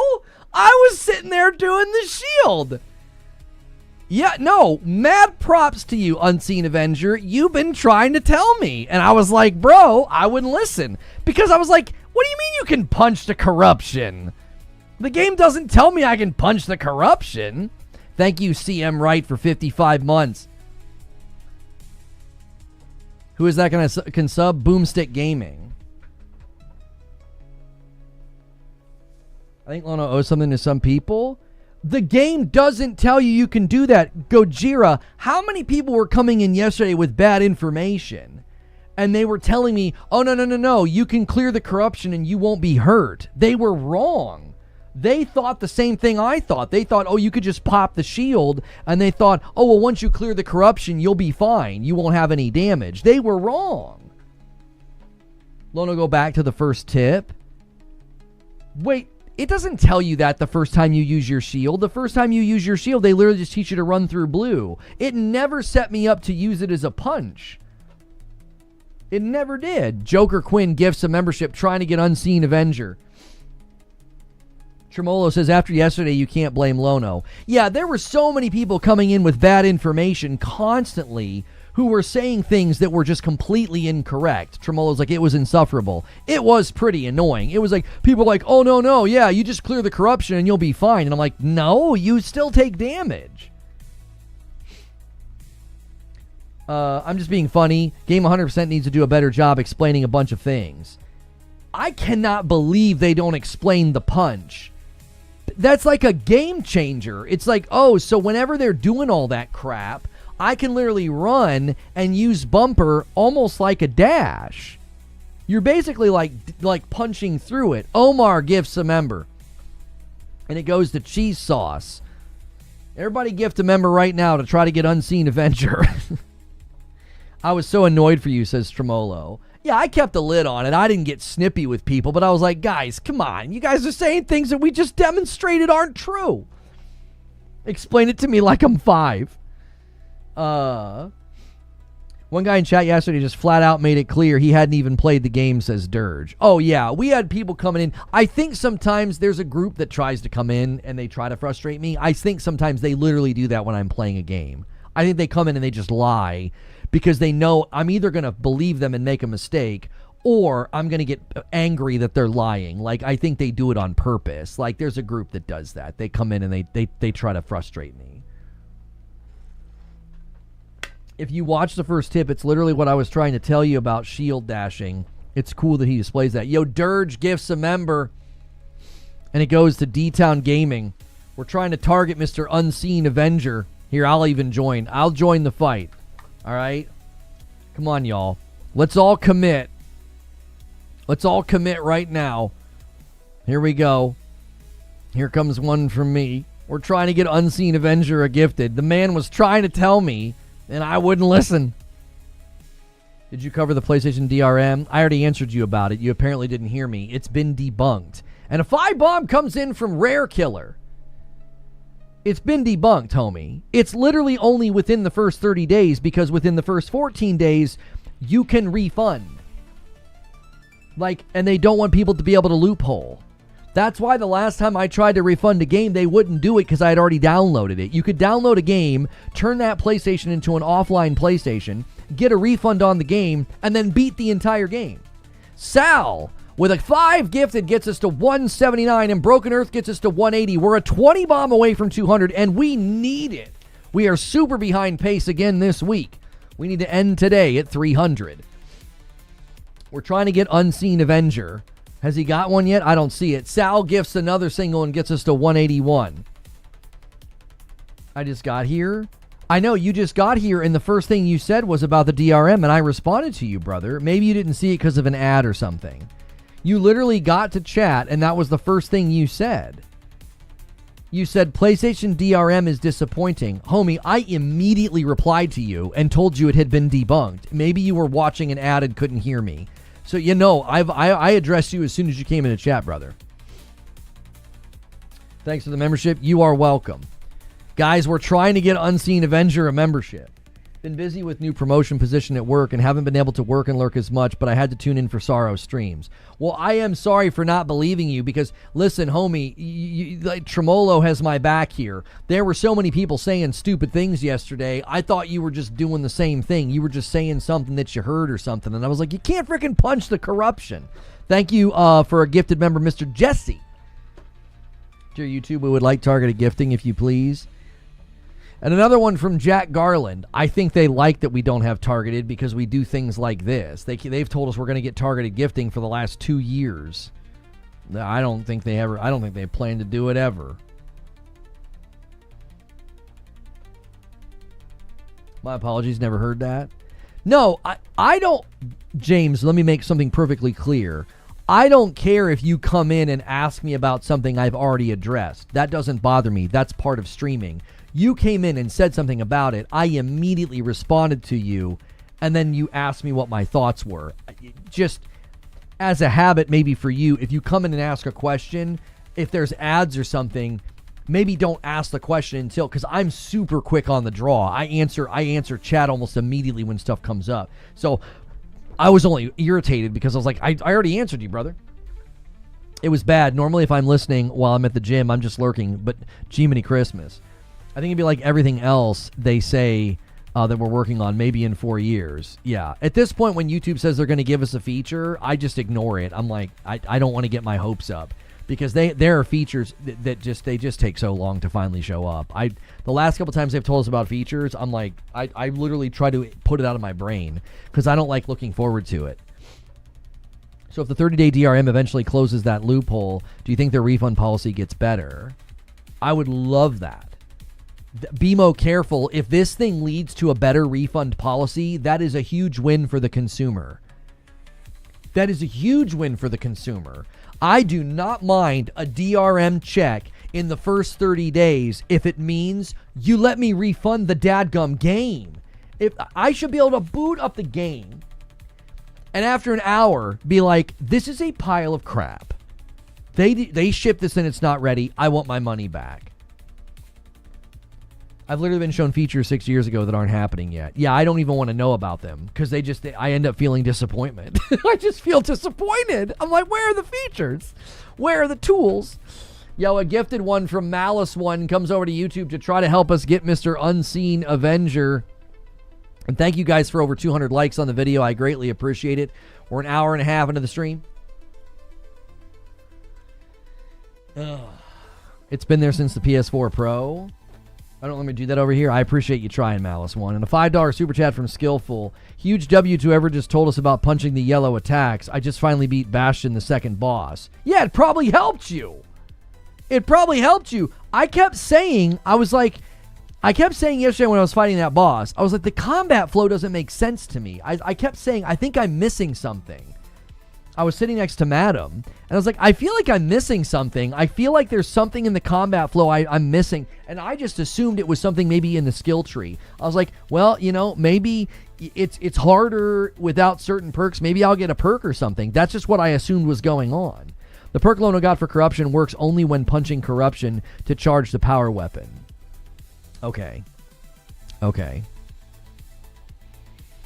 Skillful says it totally did. Man, congrats. That's freaking ridiculous. That's ridiculous. They need little tutorial videos on some of that stuff. I've been wanting to beat this game, but other games keep pulling me away. I mean, what do you mean? The game's not even fully out yet. Early access started yesterday. What do you mean you've been trying to beat the game? It just came out, BMO. Can you say what to do for each color? Well, for blue is easy. Just pull out your shield, or you can punch them, like punch through them. You can't stand there and just like punch like a boxer, right? I said it first. He piggybacked me. Anyways, Lono, I'm looking forward to seeing new strategy. No. Illuminati, he was trying to tell me yesterday about it, and I was ignoring him. He was literally trying to tell me about it yesterday. Maybe you were too. But he was trying to tell me about it yesterday, I'm pretty sure. No, maybe he wasn't. It was just today that he was trying to tell me. Maybe it was you yesterday, Owl, that was trying to tell me. Oh, it was just today. You weren't saying anything about it, Owl. Have you tried shield dash? Instead of sitting and blocking projectiles with your shield, try using the shield as a bullet eater and dash towards the enemy, shooting you to absorb the energy. You didn't phrase it quite right, Illuminati Owl. You said shield dash. You sent me down a completely different path of thinking. I thought you meant literally pull up the shield and dash with the shield out. I didn't understand what you meant. That's when Unseen Avenger was like, no, you punch the yellow projectiles. Somebody yesterday was telling me to do that, and I was like, what the frick? I think they weren't saying punch. I think they were saying parry, which is why I was tripping up. I was like, you can't parry the yellows. You're not parrying them. You're literally absorbing them with a punch. Dirge said, someone said it yesterday and it unlocked my mind in the game. I wonder if the people that are like, this game's freaking easy, I wonder if they picked up on that and somehow others of us just didn't pick up on it. I didn't pick up on it. I was like, because somebody said it yesterday, I was like, what are you talking about? They said I could parry the Corrupteds. I'm like, you can't parry the Corrupteds. Well, you can't. It's not a parry. Parry is you literally sending it back to them. The reason that you should be practicing punching the blues and the yellows is because when the reds show up, you're going to be ready to punch them and parry them. Does that make sense? Like, well, I'm sorry, not when the reds show up, when your parry ability gets unlocked. So is the game easier in Returnal? It's easier in some ways, but in other ways it's not. This game is way more intense and way faster and way more demanding of you to kind of your head on a swivel. Returnal was never like that. Like, they do something right now where you go into a room and they spawn a mini-boss and you'll clear all the ads and then you're fighting the mini-boss and then it spawns more ads. I've taken more damage from out-of-frame enemies than I ever did in Returnal, and it's because I have to adjust my instincts. Basically, I need to be constantly listening for sound cues or watching the radar. As soon as it spawns new enemies, I have to adjust my positioning and my strategy. It's definitely different than Returnal. Returnal, you would clear the room and then focus on the big bad. In this, you clear the room, focus on the big bad, and then all of a sudden there's more guys in the room shooting you. I'm not a really big fan of it, but I'm going to have to adjust. I don't like it. I think it leads to awkwardness. I think it leads, there are times where I'm like, okay, well, that guy spawned right next to me. How was I supposed to know that was going to happen? You know what I mean? It's not something you can really legislate to. You're just reacting to the mini-boss. I want you at your best, Lono. I'm living vicariously through you with this game because I don't want to spend $900 to play SAROS, and I like your content. Well, I appreciate it. Returnal's ruthless by the third realm. Brother, I played Returnal for 222 hours. I have never had to move to the degree that I move in this game. The amount of movement that I'm doing, the amount of projectiles on the screen, no. There's nothing. There are boss fights in Returnal that have equal projectiles to some of the room fights in this. I'm hearing the hard P sound from Lono's mic now. Maybe I was turning the microphone. Powerful, punctual. Is that better? I had turned the microphone a little bit. Maybe it was facing too directly at my mouth. Pause. You can turn on infinite positives traits so you don't have to balance it with negative modifiers in the settings. I learned that last night. I'm in a gatekeepy rage that they allowed that. Well, I was thinking about that this morning, Mikey. Yeah, I played last night, Jesse. I was practicing Biome 2. I was thinking about that last night. I do think there is a certain amount of purity knowing that, like, when you beat something in Returnal and I beat something in Returnal, we just made the best of what we found. Now, yes, if I played more than you, my guns are potentially better. I might have better perks. But we're just making the best of what we found. In SAROS, you can beat a boss in a biome, and I can beat a boss in a biome, and you were basically playing on easy mode. I'm not a big fan of that, but I love Housemarque. And if that makes the game sell better and be received better and set them up for more games in the future, maybe even a third game, then you know what I say? You go, girl. You go. Do it. Like, that... I'm creating a hierarchy of importance. I'm much more concerned with Housemarque being successful than, like, my own internal gatekeepy ego about the game. Like, yeah, dude, we all kind of beat the same game. Because, like, I can make it harder on myself. I can turn the difficulty up if I want. Do you see where I'm coming from? Like, I get what you're saying. I do. I kind of empathize with you. I'm like, yeah, we're kind of not even playing the same game. If you go in and turn that setting on, brother, I mean, we're playing different games. I'm not a huge fan of that. But at the same time, it could make the game sell a whole lot better. And then that sets up Housemarque for a better future. You know? I'll be playing the game fully as devs intended anyway. I love the difficulty. True, I see your point. You're allowed to dislike it. I almost wish there was a mode of SAROS or in the future that takes away the buff stats and makes it more like Returnal. Hades has a god mode. I think it's a good thing. You know what I was thinking about doing in Hades, Jesse? Is if I just keep hitting a wall, I was gonna turn something like that on. There's a couple of settings in there, can't you fiddle with? And I was like, you know what, I like Hades and want to experience it, but I don't necessarily want to just get stuck. You know?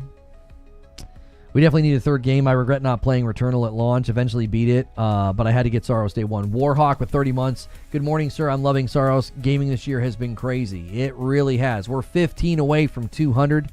Thank you so much for everybody who gifted and tried to get Mr. Unseen Avenger. It was crazy to watch how comfortable you were with SAROS yesterday, says Polarin. Meanwhile, all I could think of is a noob dying immediately. Well, and I talked about that in my show open. I think experienced Returnal players are really misfiring. And they're like, oh, this is so easy. And I'm like, homie, like, if I would have never touched Returnal, there is no way I would have played like that yesterday. I would not have beat the biome boss my first try, the first biome. I wouldn't have beat him first try. That's hundreds of hours of experience coming to bear on a fight. And here's my thought. If they would have designed this game to be difficult for someone like me, like where I took just as long to beat Frike in Returnal, I think Frike took me maybe 10 tries, okay? If this game's first boss would have had to ratchet things up so that the first boss took me 10 tries, that would be insurmountable to the average player. It would mean they would have to make it harder than Returnal. Does that make sense? Wait, are they coming out with a SAROS controller, or is that looks like AI? Not official? That's one thing I hate about AI, is you can get triggered by something like that, and it looks so convincing at first glance. You're like, oh my gosh, is that a... And then you're like, nope, that's got to be AI. The same reason I found Hades 2 to be hard in the beginning. To not be hard in the beginning, lots of Hades hours. Right. And for you to be like, oh yeah, Hades is easy. Hades 2 is easy. Well, no, I'm still on the first boss fight. I had to buff up some more stuff before getting off last night. Hopefully I beat it later today. There's no shame in that. My ability to beat the first boss in SAROS, my first try, is not an... I'm going to scoot forward. It's not an indictment of the game's design, and it's not an indictment of your skill. I'm just going to be better at the basics, which is going to add to survivability. Yeah, Frike is the first boss in Returnal. Yeah. He's the one who comes up out of the fog, and like he's got like almost like a diamond shaped head that's got like a hole blasted through it. They're almost like horns. SAROS had the buttons rearranged. I kept pressing circle to dash accidentally. Oh, I moved dash to circle.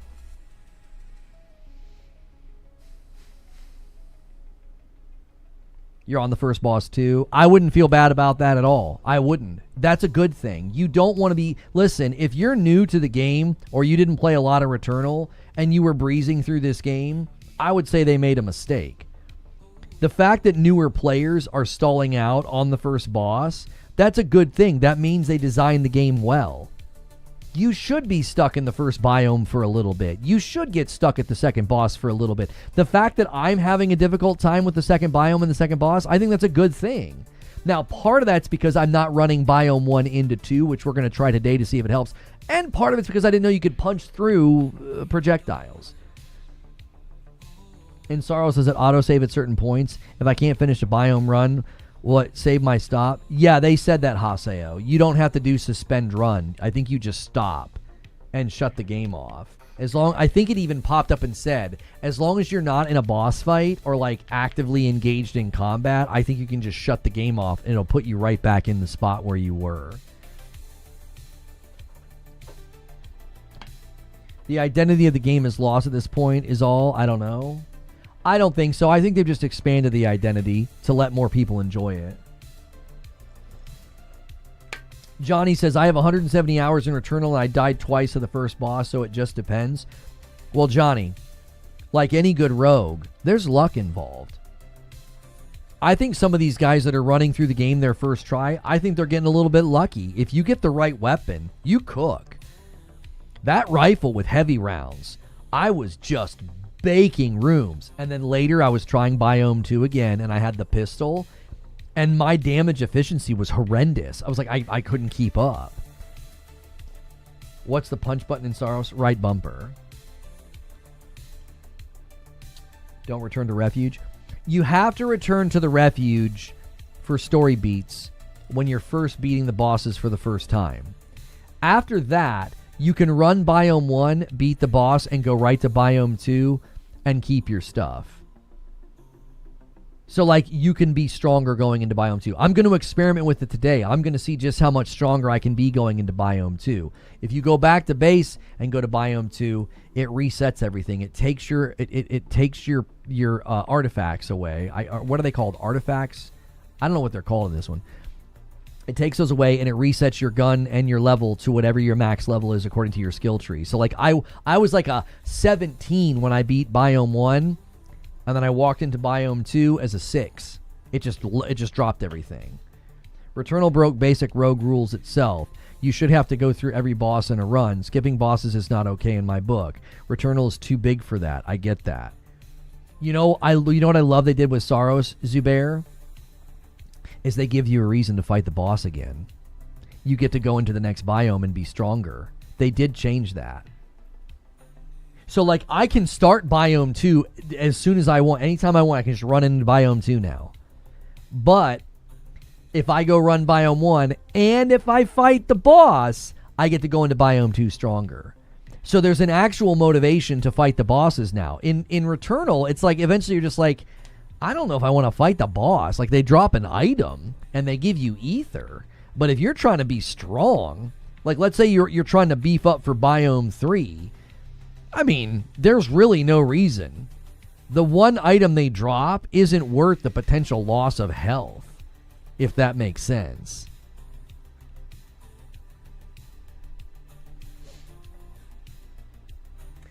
I play every Soul. I think you even say Souls game, maybe Souls game, but man, I don't know. Saros and Returnal confuse me. As far as I can see right now, you can not skip bosses. I mean, you can, but you just go back to base, and at that point, you're starting over when you go to Biome 2. You keep the currency, but you're starting over. That's well structured if you aren't going to make it a requirement. Yeah, for it not to be requirement, but for it to benefit you, I think is really smart.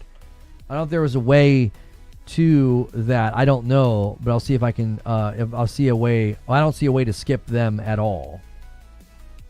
Well, Dirge, what's that thing that I can grapple to in Biome 1? It looked like a big hand cave red thing. What's that for? What does that allow me to do? I assumed that's what that was. I assumed that was a biome, like a boss skipper or something. Like, do the whole biome and then go to that thing and then just jump to the next. I don't know what it is, though.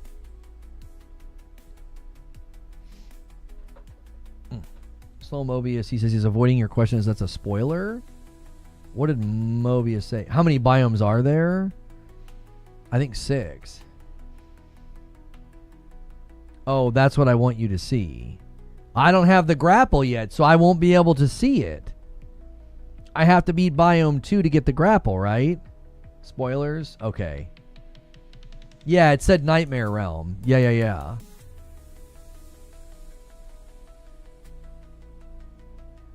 I always find it so funny that Lono can be so good at this and struggle with the swamp monster.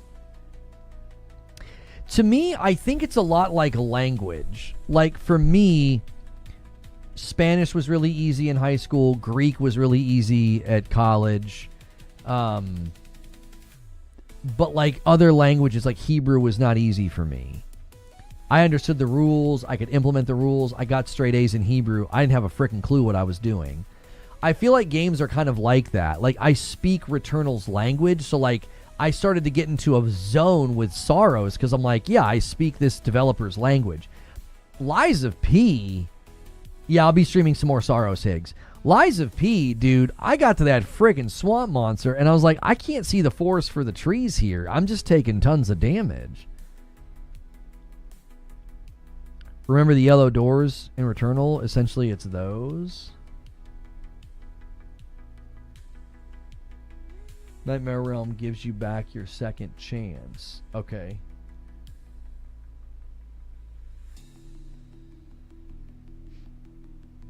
You think Saros will eventually do multiplayer? I don't know. I'm thinking about boss design, and I'm thinking about room design. I actually wonder if Saros won't get co-op. It feels a little bit smaller and tighter in the way that they've built it. And yeah, I wonder. I feel like Returnal's just got I feel like the rooms are bigger and more open. I feel like the boss rooms are bigger and more open. And I feel like already in Saros, I'm like, I don't know, this might be too tight. This might be too tight. It's too insane for co-op. Got your taxes back buying Saros today without playing Returnal first. I'm sure I'm going to have an incredibly tough time. Oh, for sure. Is anyone running Saros at 120 with VRR? Can you tell me what frame rate you're running on the Pro? I feel like I'm getting pretty consistent little snags, little frame hitches. They're not very noticeable, but I'm seeing them. They don't hurt my experience. I'm not like it's not like what the one person claimed they were getting like whole game freezes. I'm like, I haven't had that happen. It would be hectic and unplayable at times.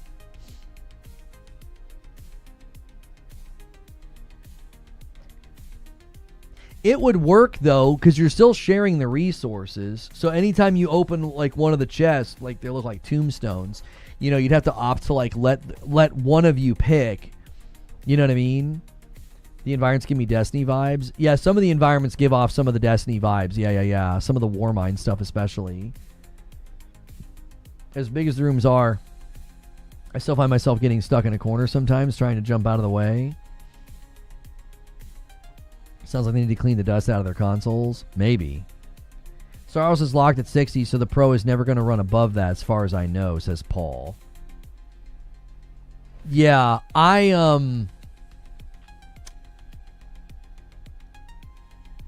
don't know if they're going to be able to add co-op. I don't know. I've only played Biome 1 and 2.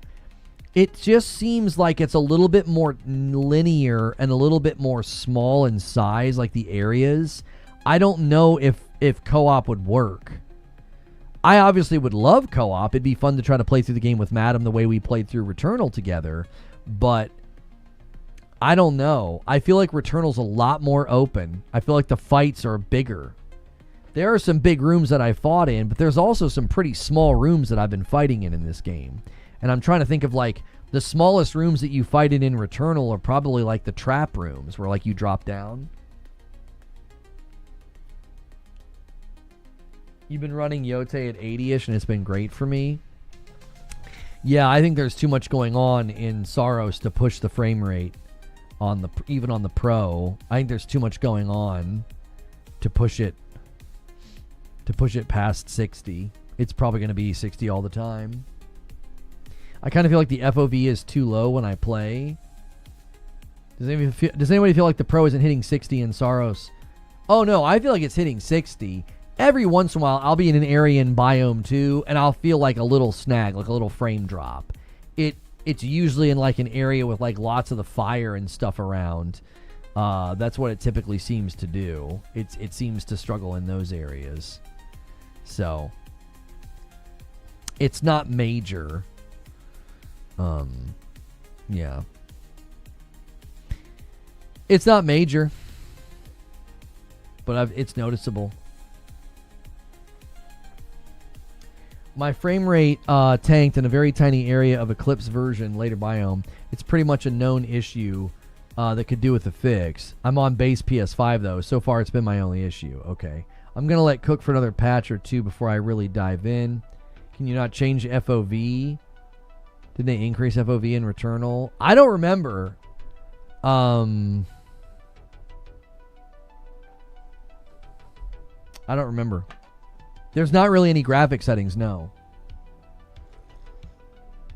No, Returnal didn't really have any graphic settings either, if I remember. Like, they did updates, and they were just basically updates to the base game. So there was no like, oh, you got to go in and turn this thing on or turn that thing on. It actually was just like an update to the game.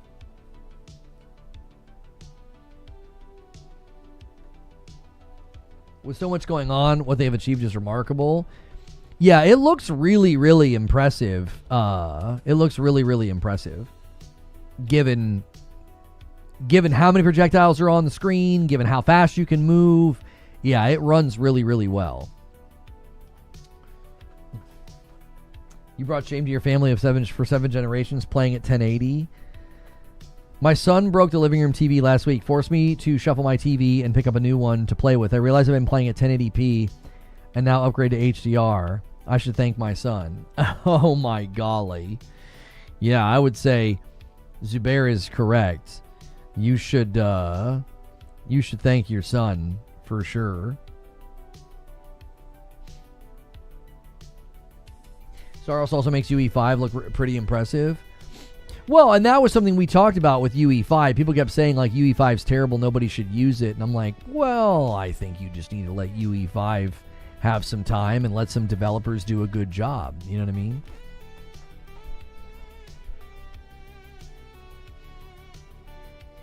Oliver from Digital Foundry says it has a few dips, but very minor. I've noticed a few of them in Biome 2, and here's the thing. They're so quick, the average person might not even see them. Not only that, they're not happening at times where I'm like, oh yeah, you know, I died because of that. You know, I have not had it happen in a fight where I'm like, oh my gosh, that ruined it and now I'm dead. That hasn't happened yet. I mean, it was kind of like there were hitches and frame issues in Elden Ring at launch, but outside of that first area with the Shield Knight or whatever his name is, they didn't seem to happen that much. Housemarques are getting an award for how good their particle effects are. I don't know if they're going to do an award just for particle effects. And the game with the best particle effects goes to Housemarque. I definitely think Housemarque's going to walk away with some game awards this year. Yeah. I 100% think they're walking away with some game awards this year. I think they're going to land a lot of nominations. And I think they're going to walk away with some game awards. Yeah.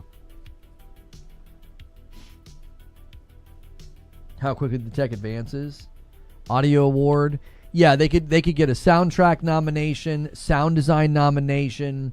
Raul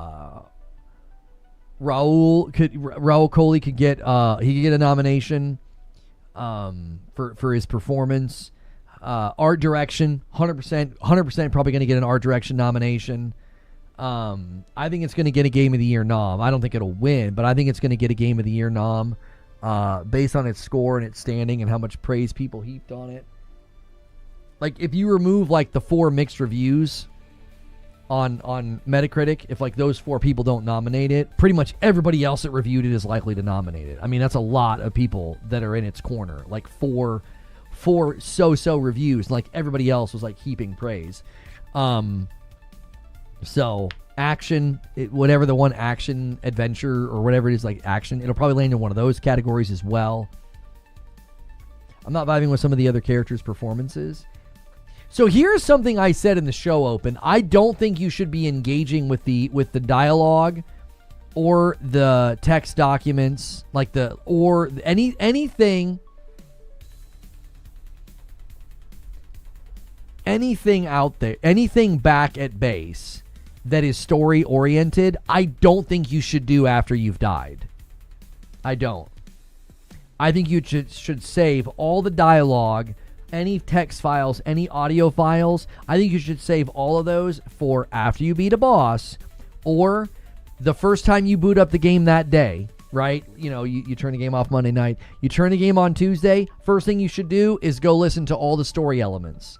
If you die, I wouldn't do any of that. I would just jump right back in where you were, because it made it really, really difficult for me to connect with what people were saying or to care about what people were saying, because it's like I just wanted to get back in.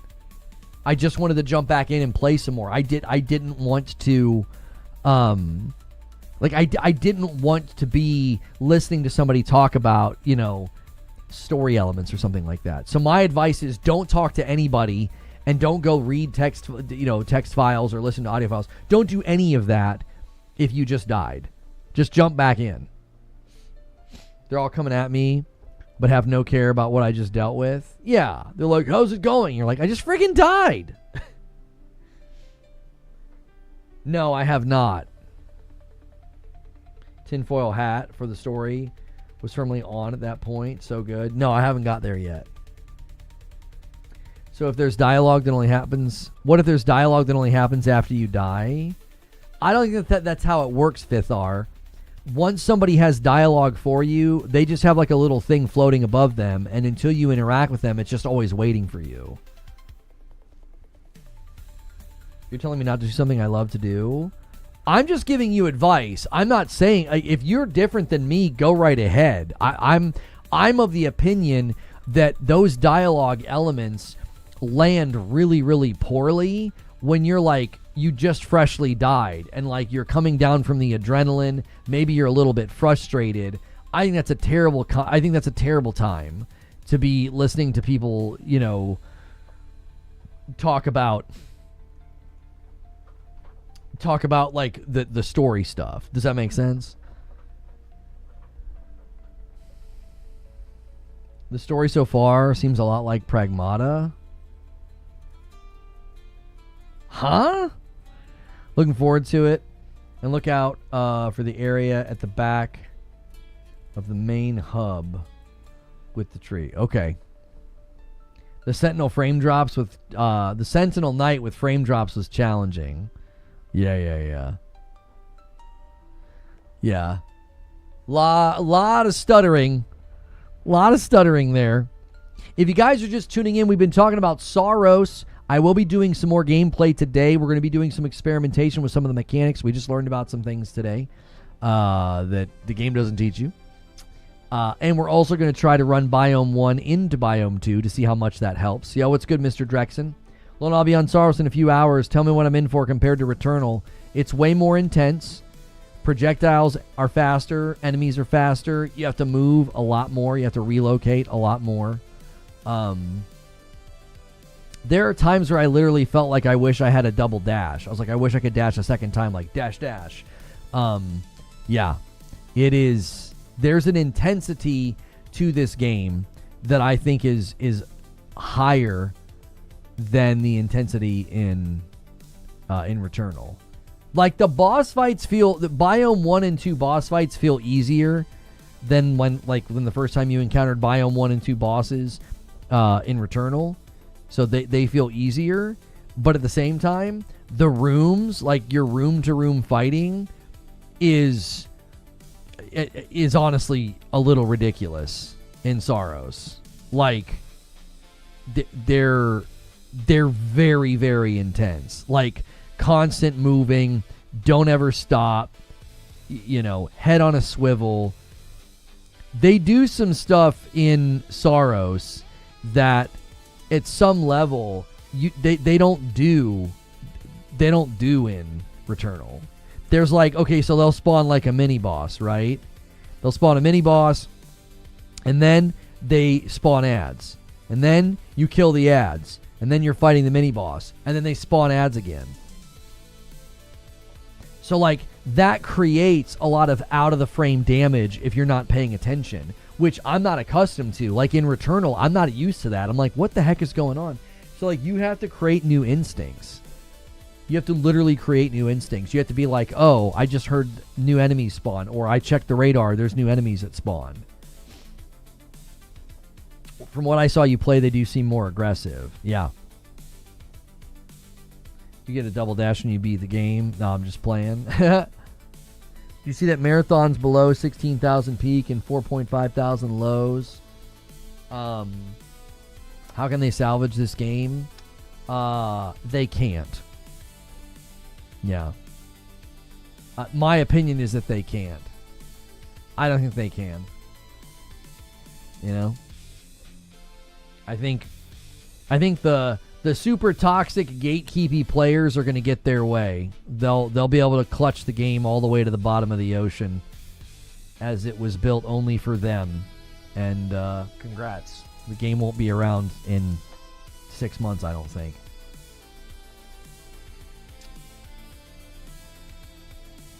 Feels unfair in your opinion. I saw reviews and clips and it does look really crazy, but barely saw guys taking damage.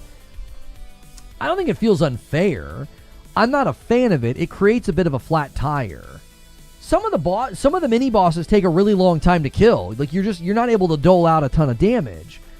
So, they're taking a long time to kill, and you're spawning new enemies. And then you're spawning new enemies. And then you're spawning new enemies. And then I'm like, okay, well, I'm trying to fight this boss.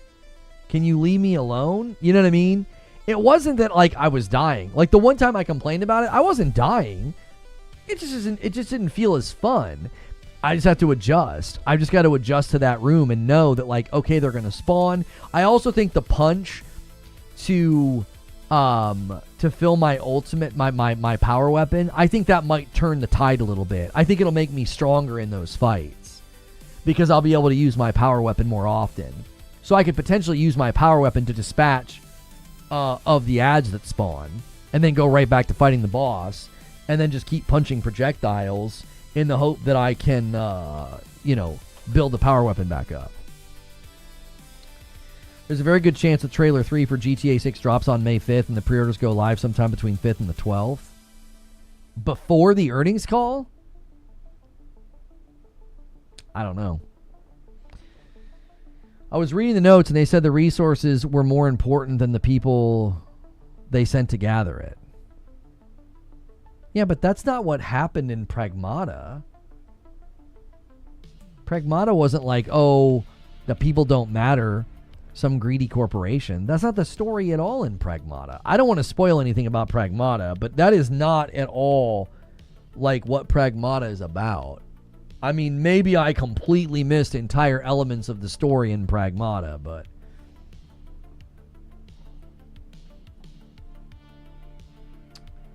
Lucenite is what it's called. It reminded me of Lunafilaments. Yeah, I mean, I guess that they have a resource that grants power. But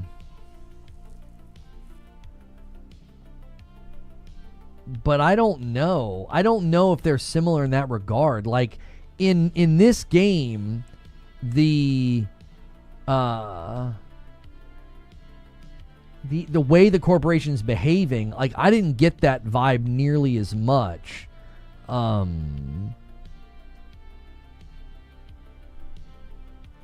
I didn't get that vibe nearly as much from Pragmata.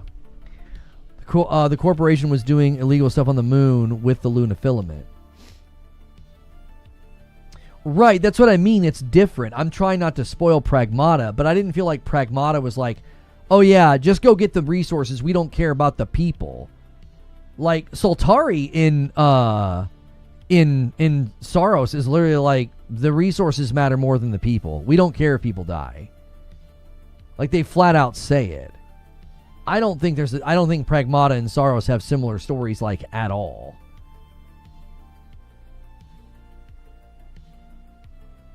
I don't think they're similar.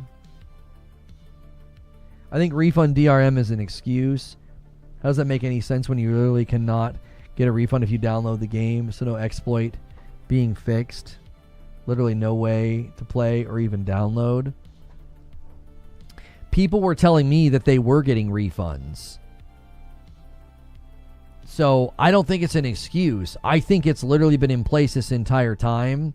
And I wonder if the recent update has caused it to be more prominent and more noticeable. Because I remember people telling me they could get refunds on PlayStation games anytime they wanted as long as they hadn't played the game yet.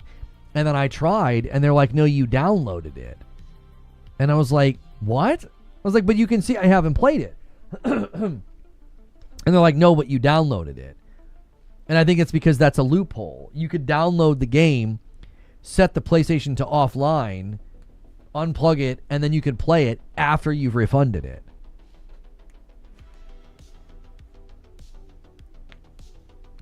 What is the SAROS update? I don't know. They pushed out an update. Did they say anything? I've not seen Housemarque tweet. I've had my feed open this morning. They put I had a patch before I ever played it. If they pushed out another one, I've not seen any updates on that. Yeah, I don't have anything in my feed, and Housemarque hasn't tweeted.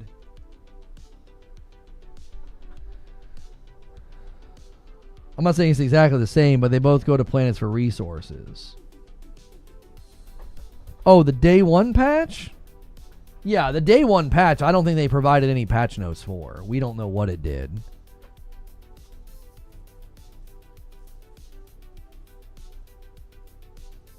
We were playing an older version? Huh?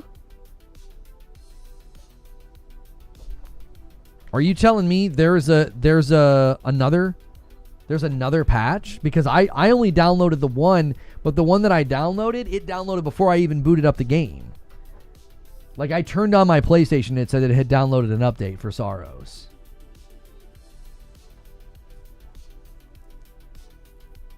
So I don't know if there's another one.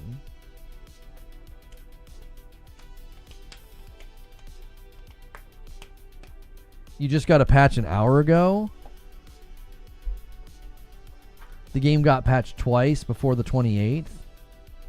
I only got one, but I only installed it like the day before. No, there's an update right now, version 1.003.003. It just hit my thing. Yeah, I don't know what it includes. Yep. I definitely got that just now. So I wonder if they'll address the thing that I had that happened at the Biome 2 boss. My third time in the fight, he glitched out. He kept starting attacks and stopping. It was super freaking weird. He would go to do his beam attack, stop. He would do his wall attack, stop, and he just kept cycling through. It was like he would only do the first part of every attack. It was super weird. It was like he was enraged or something. It was very bizarre. He's only done it that one time. I've not gotten him to do it since.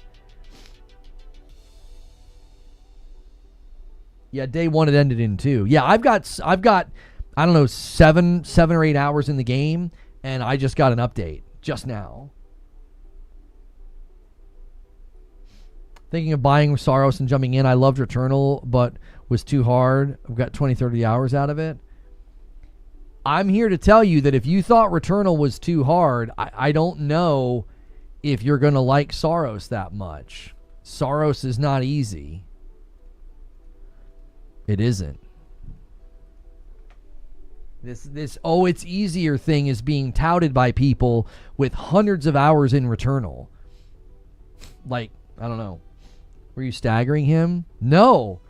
Mikey, because of him doing that, I couldn't do anything. I would dodge through an attack. He was doing things at the same time. So, like, he would send a couple of those rings. Then he would do the blue thing where you're supposed to try to get to the middle of it. Then he would do the walls. Then he would do the funnel, but he would only do half of the funnel. The one where he's, like, shooting the blues for a really long time with the yellow beam in the middle. Every attack he would, like, do for a second, do another one, do another one, do another one, do another one. So they were all, like, on top of each other. I was like, what is going on? Like, there was no moment to breathe. It was really weird. He hasn't done it since. I've gotten all the way to 3rd phase, and he has not done it since. It was 100. It's felt 100% like a glitch. It's Chill Will says, check my last. What the frick? Oh, I'm just gonna click on your dadgum name. How do you replay Biome 1? You go to the thing and tell it. You like go to the little tower.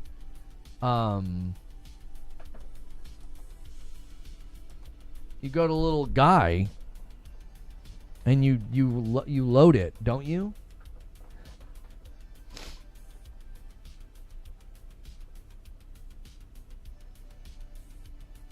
Why does chat say SAROS is better than Pragmata? Nobody said that. Nobody has said that. What are you talking about? Oh, he's saying SAROS or Pragmata? Homie, I don't...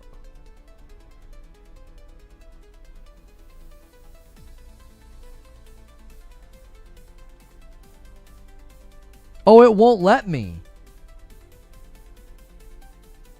I don't think you can until you... I can't do it. We can't run my test today. Look. Look, I can't open the portal for Biome 1. It will not let me. I can only open the portal to Biome 2. That's another difference. You legit just have to keep running. I cannot do the thing I wanted to test today. It's not possible. The door hall behind primary is Biome 1 always. Oh, I just run through here. Oh, that's right. That's right. That's right. You just walk out. I was like, what the frick? We can't do the thing that I wanted to do today. Yeah, you just walk outside. You don't need a portal for it. Okay, that makes perfectly good sense. I was thinking like, what the heck? It won't let me go. People are like, just run through, you idiot. Like, just run outside, Lono. It's right there. The door is open. It's got a child safety lock on it. You should be able to manage, Lono. Oh, my golly. That's funny. The world dials for Biome 2 and onwards. That's right. That's right. Okay. That's right. Guys, try to get us to 300 likes really, really quickly. If you haven't hit like already, do that. Also, check your primes. Got Sauced, redeemed, play a song sample. Oh, I forgot that we did that. Oh my gosh. Who is Got Sauced? Who is that? Got sauced. You've been following me since 2017. Gee-many Christmas. Little can't reach the doorknob. We've not done that in a long time. I feel like I should turn that. I feel like I should turn that perk off because I don't feel like people like it. I'll honor it though.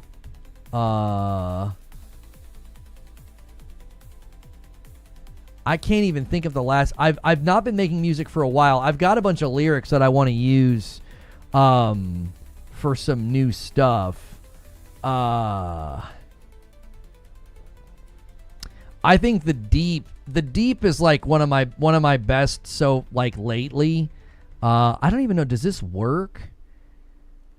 Does this one work? I don't know if we can play. Does it? Can you hear the browser? Yeah, you can hear the browser. I'll honor it. Got Sauce redeems 20,000 points for this. The top of the wire glistens with the light of the sky. The top of the wire listens with an ear. Yeah. Yeah, the Deep is fighting Homelander. There you go. That's honestly one of my favorites. Like that's like an actual genuine song to me. Like that's not like one that I mean it is one that I wrote. But like I listen to that one like on a regular basis. Like it just I hit like a stride and a style and a voice and like that's the sound right there that I've been trying to leverage more, and I love that sound. I'm not doing much with it. I put it on a YouTube channel just for catharsis. I'm not like trying to make money off of it. That would go hard with some SAROS gameplay in the background. I actually wrote a song lyrics based on SAROS about the cycle continues under an eclipsing sky. I actually wrote a song with lyrics like that I thought would be pretty fun to put together, like a montage of SAROS with the music. I need that. Holy smokes, I say I sent out to the note. What do you mean you wrote it? So basically I write the lyrics and then I use Suno the Suno is like an AI program website thing that makes the music. So, is that on streaming sites? That one's not on streaming sites right now. If you go to the music YouTube channel that I made called The Faceless Forge, you can go to thefacelessforge.com, or I think you can use the music command. A bunch of the music there, it doesn't really sound like that until recently. Like, it started to slowly take shape.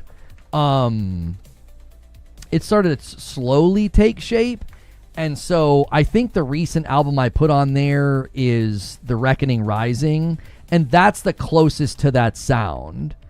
The Reckoning Rising album is like the closest to that sound. A lot of the older songs and older albums don't quite sound like that. I don't think they sound as good. I still like all the music that I made. It's fun. It was cathartic. A lot of it's about stuff that I've gone through. So, but it doesn't necessarily sound like that. So you can go listen to all my music on that YouTube channel. You can go to thefacelessforge.com, and if you want to sub to the channel and support it and listen to it, I'll put up the more recent album that'll have the Deep on it. And the new songs all kind of sound like that style, and I actually think they sound really good. The new stuff sounds so good that I don't like the old stuff as much. So, I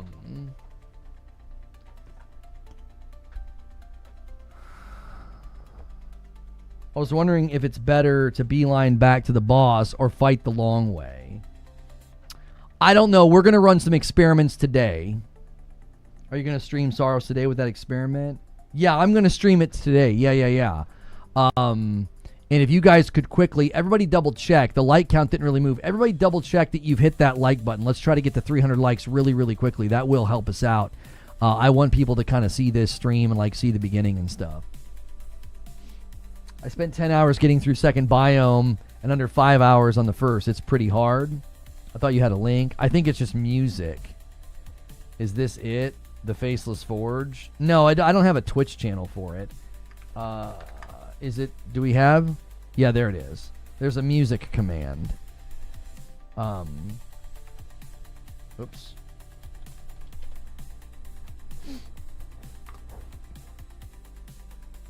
It literally is just for cathartic purposes. Like, I don't talk about it that much. There was a time where we were like regularly featuring the music on like a Friday night, and I'd like show you guys the lyrics and like talk what it was about.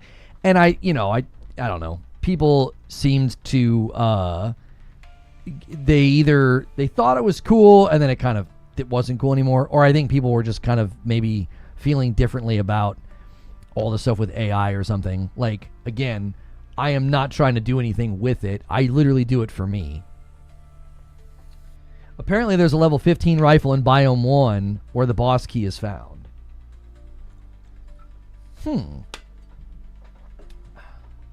New devlog update for Residents of Plague Tale Legacy. It's been a year since we revealed Residents of Plague Tale Legacy, and now release is almost here. Soon you'll face countless dangers alongside Sophia. I'm looking forward to that game too.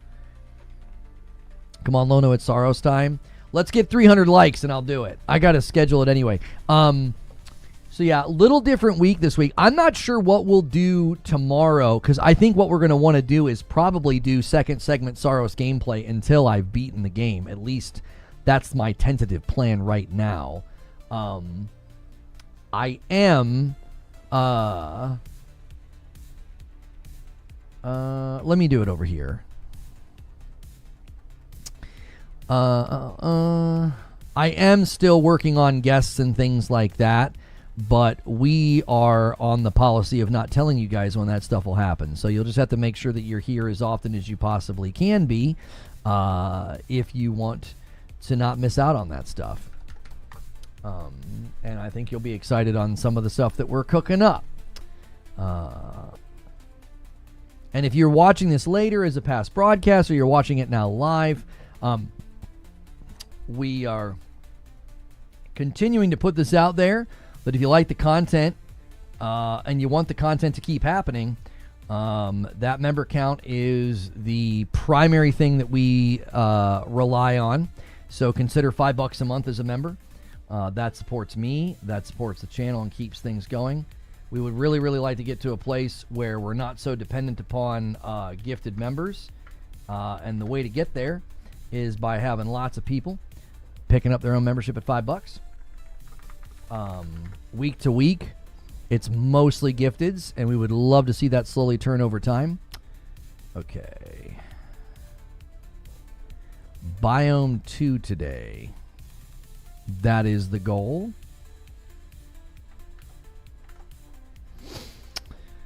Okay.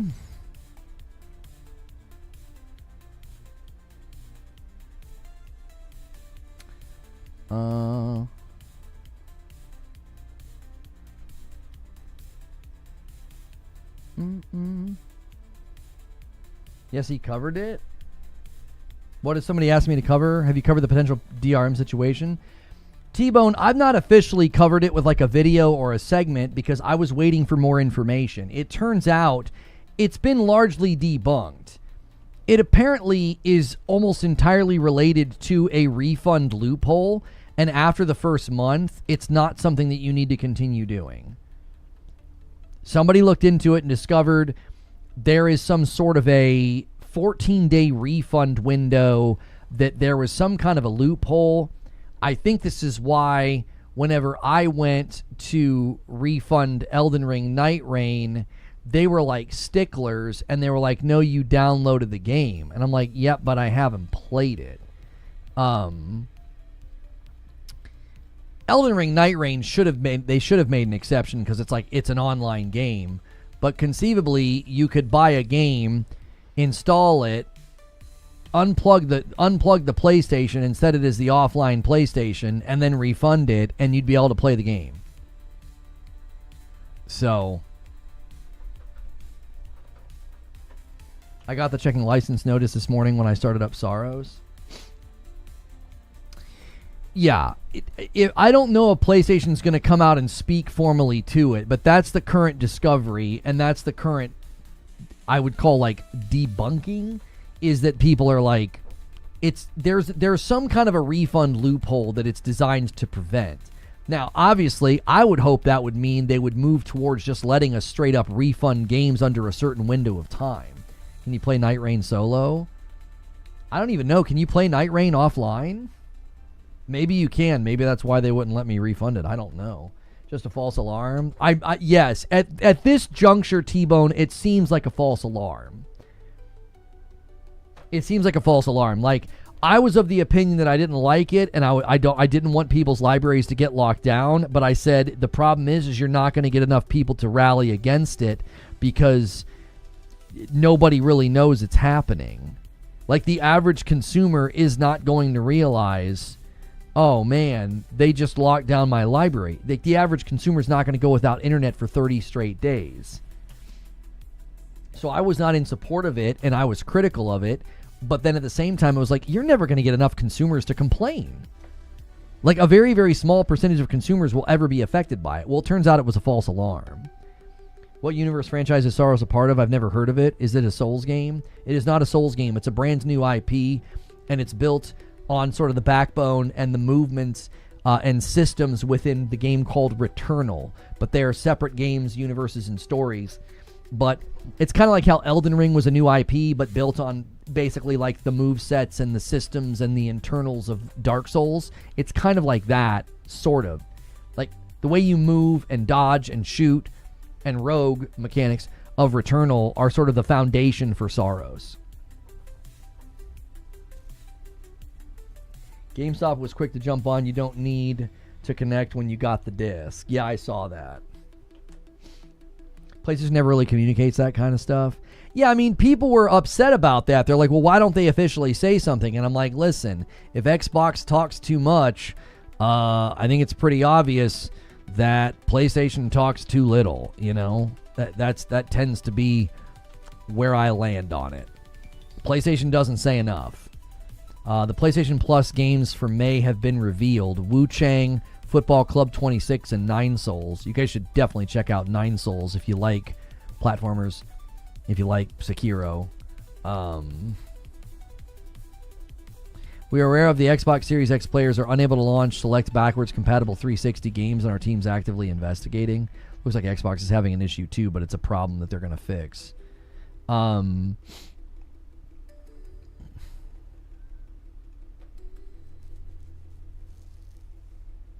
Is SAROS in the same universe as Returnal? The jury is out on that. The jury is completely out on that.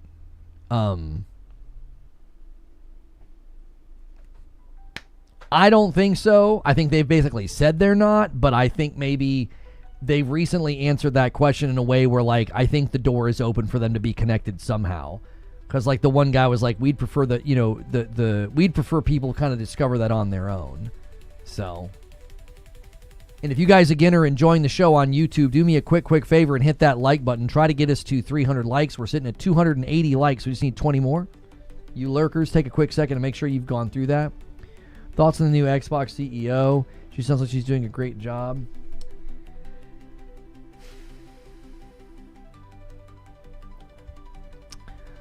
Yeah, that's not really the topic today. A lot of YouTubers are talking about PlayStation DRM, but the average consumer probably won't notice unless it affects them. It shouldn't affect anybody. It's only within that first month. It's not what people said that it was. It's been completely misrepresented. So, any other platforms have this type of DRM check-in? People said that Steam had some kind of a DRM check-in, but I could not confirm that, so I don't know. A 5-bomb comes in from Siege Master, and he sets up a 10-bomb dunker. We're gonna have, for the first time in 5 years, I think we're gonna miss the goal 2 weeks in a row. It's looking like if we don't kick it into high gear, boys. And that is, again, to unlock a Saturday stream. Madam and I react to gaming news, and then we'll play a game. We will have Madam play SAROS this weekend if you guys can hit stretch. So let's get it going here. Joker Quinn with the single gifted. Thank you so much. Did you see in their latest terms of service update on the 23rd, they clarified that for the PSN store, you are only paying for the game license, not the game itself? If not, I can send it to you. That's not an update. It's been that way I think it's been that way since PS4, homie. That's not new. We've been paying for game licenses and not the game for, 10 years now? I don't know why. That's not new. I don't know why people think that's new. It's been that way on Xbox. It's been that way on PlayStation. It's that way on Steam. You're paying for a license. 90% of the time, you are not paying for the game. You're paying for a license. It's why I was able to be, basically, quote-unquote, banned from Destiny. Because I don't own the game. I have a license to play it, and then that can be revoked. That's... I don't think this is new. It might be new to you, T-Bone. I'm not trying to be harsh with you, but, people are acting like this is some gotcha moment, and it's this has been this way for a while. I mean it. I think people are just what's really interesting to me is on the cusp of what I feel like is a lot of smoke and mirrors and a lot of talk to make it seem like Xbox is back. All of a sudden we're drumming up fake controversies about PlayStation. I'm just I don't know, man. The whole thing feels like an organized psyop or something. I feel like people are trying to create this notion that Xbox is back and PlayStation's terrible. So they've got, interviews with Shuhei that are being turned into, Jim Ryan ruined PlayStation this generation. And it's and on the cusp of that, we've got this DRM thing. And on the cusp of that, we've got this, they just updated it. You don't actually buy the games. And it's none of this is new. What in the world are we talking about right now? I don't know, man. The whole thing has me scratching my head and being a little skeptical. It feels super organized. It does. It feels like a reverse AstroTurf. It's like a bunch of people are drumming up and making sure to cook up stories, and you've got willing members of gaming press running with headlines and making things look a certain way. They did that with Asha Sharma's blog post.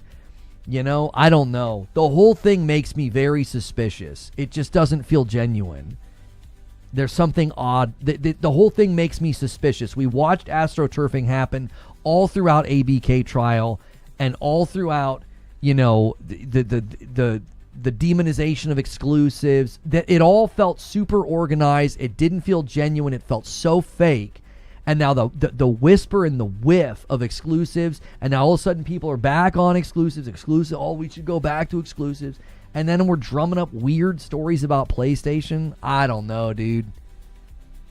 The whole thing makes me suspicious. It's this feels fake. This feels phony. It just feels fake and phony to me. PlayStation could come out and shoot down the nonsense, but they stay silent. It's annoying sometimes. I think they choose to use their voice rather selectively because they don't want to signal boost something that's just stupid.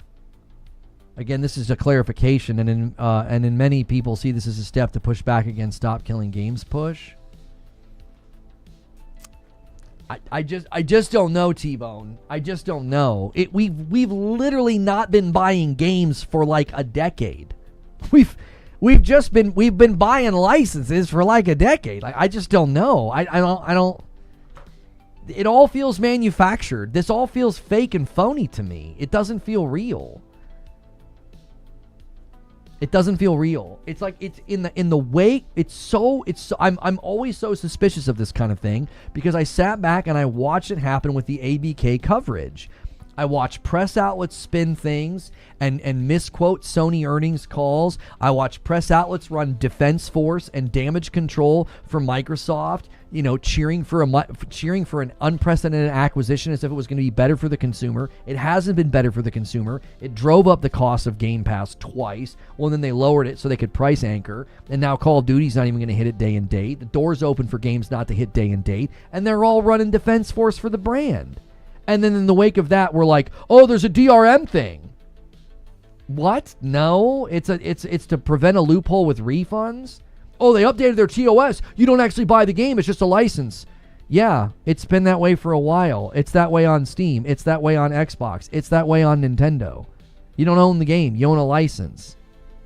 Like, look at the way Nintendo controls their games now. You can't even, like, put the cartridge in another Switch. You have to lend it. Like, no, I think you can do the cartridge, I'm sorry. But, like, you can't, like, install a game digitally on another Switch. You got to lend it. Like, none of this is news. It's not new. It's just this weird attempt to muddy the waters and make it. I don't know. I feel like it's all manufactured. I feel like it's all BS. That's why I wouldn't cover it. I was like, we don't know enough. I was like, this just came out. We're getting different responses from PlayStation's help desk. I was like, I don't know what's going on with this. Several YouTubers are saying the new CEO is a step up from Phil Spencer. Yeah, she price anchored Game Pass Ultimate after it was the biggest increase to a subscription service in history. There's not a subscription service in history that went up by 50%. They all went up by a couple of dollars. Guess what? Ultimate still has increased by a couple of dollars. They're doing it. The whole thing is ridiculous. The way that brand is able to manipulate the public and the narrative about itself is just remarkable to me. It's truly impressive. Thank you for the £2. DRM isn't the issue. The way they go about it is. What do you mean? What way? What are you talking about? It's been debunked. You don't have to keep checking in every 30 days. It's only during that first window because there was some kind of a refund loophole.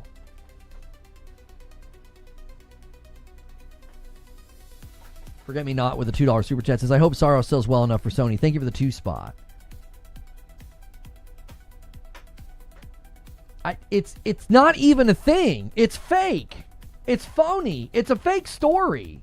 None of these guys are going to publish retractions. Not a one of them that ran hate videos about this, not a one of them will publish retractions. The only people that clarify and do follow-ups are guys like Bellular, Young Yeah might do a follow-up video. Those guys typically do follow-up videos and clarify if things have been corrected. These other guys won't do that. It'll just be headcanon. For the next 6 months, we'll have people coming in being like, yeah, well, you know, Sony, the DRM, they'll lock your library down if you don't plug it in for 30 days. And it's like, no, that's not true.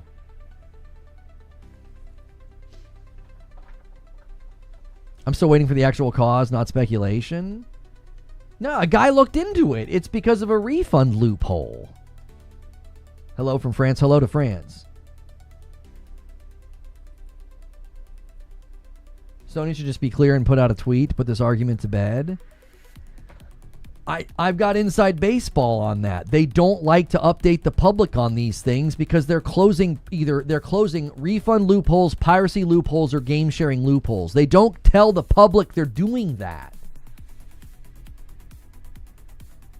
People were using a refund loophole to use their jailbroken PS5 to take the license and then use the loophole to refund. Right. They're not going to tell the public they closed the loophole. They're not going to do that. This is on the heels of people figuring out how to jailbreak, and there was some kind of a refund loophole. I think the beginnings of this was when I tried to refund Night Rain, and they're like, no, you downloaded it, you can't. And I was like, what the frick? You can see I haven't played the game. And I had people telling me, that's really weird. They're like, that's really weird. I've refunded games that I've downloaded. And I was like, that's just what they told me. I don't know what to say. These are the screenshots that people were worried about. We may stop supporting or discontinue the software at any time and terminate online services in whole or in part as provided in these software terms without liability to you. This may mean loss of access to gameplay progression or virtual content. And you're saying that's new? I feel like that's in every EULA of every live service game. That's legalese about like, yeah, we can shut this game off.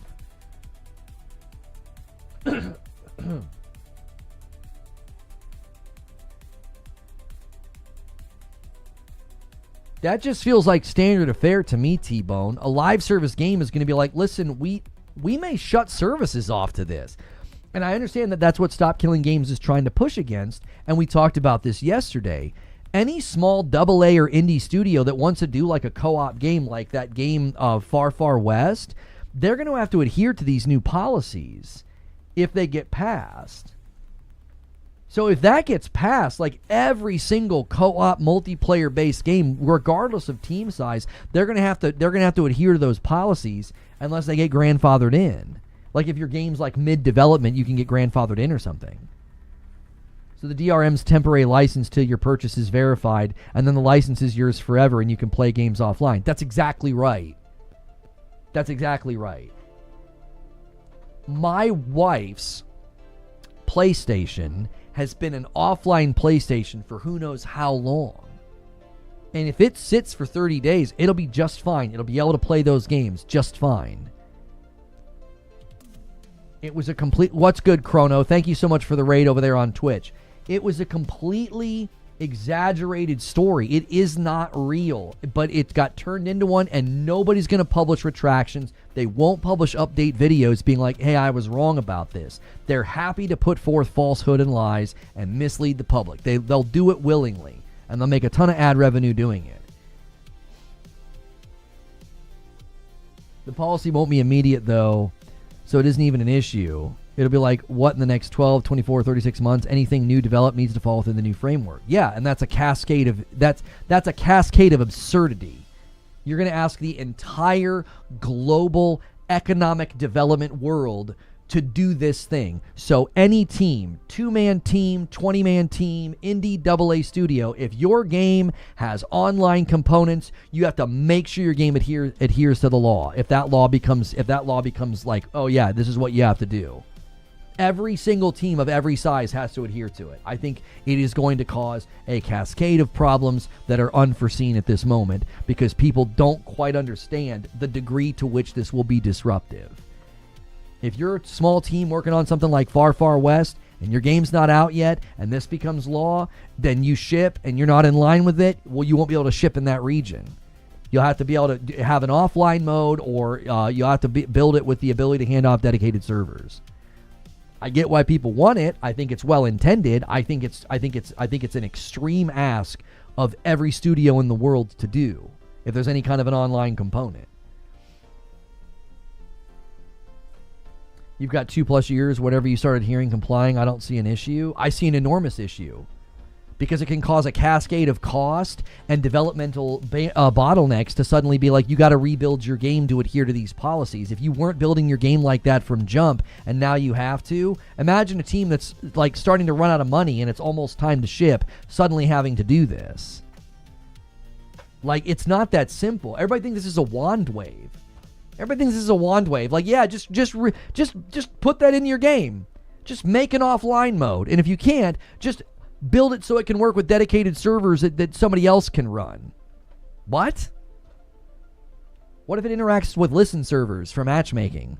What if it interacts with dedicated servers in a way that can't be handed off to the public? They got to retool all of that. That'd be expensive. Broken Earth with the 5 bomb. Thank you so much. And a single renewal comes in from Rose Girl, 16 months in the VIP. Love watching you, Lono, and happy to be a member of your stream. Thank you, Rose Girl. I appreciate that. No co-op or matchmaking in the EU then. Yeah, it'll be an incomplete product. I gave the example of It Takes Two. There's a bunch of games coming out like It Takes Two. They're co-op games. It Takes Two uses EA servers for matchmaking. Okay? Games designed in that way, what the frick are they supposed to do? How are they supposed to comply with this? There's no offline mode there. Local co-op is not offline. It Takes Two only works with co-op. So could they argue? No, our game still works. It just has to be local co-op. The online component doesn't work anymore. But the online component is literally a factor of the game's value when you buy it. So any small studio building a game like that is going to have to figure out how to contort their game to adhere to this policy. Compliance laws in a majority, if not every case, have grandfather positions. They better have grandfather positions to games that are in process of development, because if not, you're going to hurt a lot of small studios. You can play it locally. Would that be their way out of adherence? Like, let's say you built a game identical to It Takes Two, structured the same way. Would you be able to say, no, if our servers go offline and no longer support matchmaking, our game is still complete. You just have to play local co-op.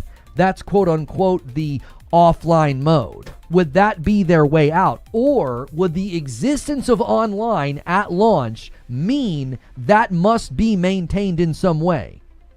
They need to be able to hand over, the ability for the game to be operated on dedicated servers hosted by the public.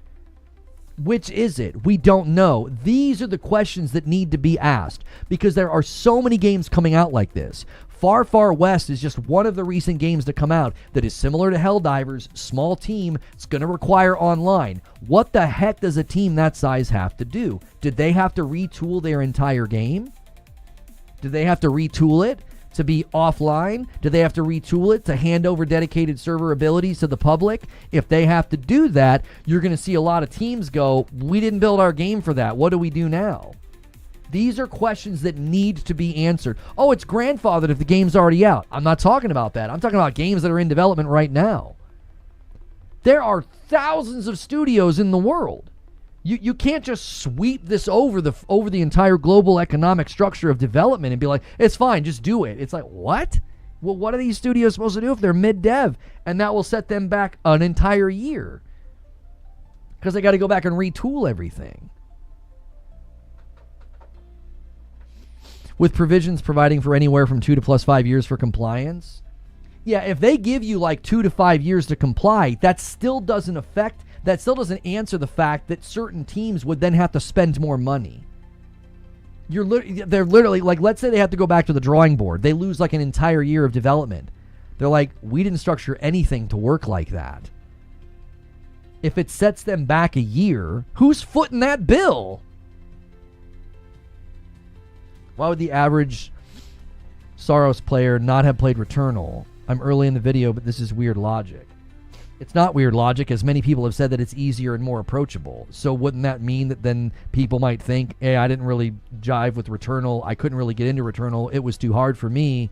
I skipped Returnal because everybody said it was too hard. I'm going to try SAROS. There's plenty of people that might do that.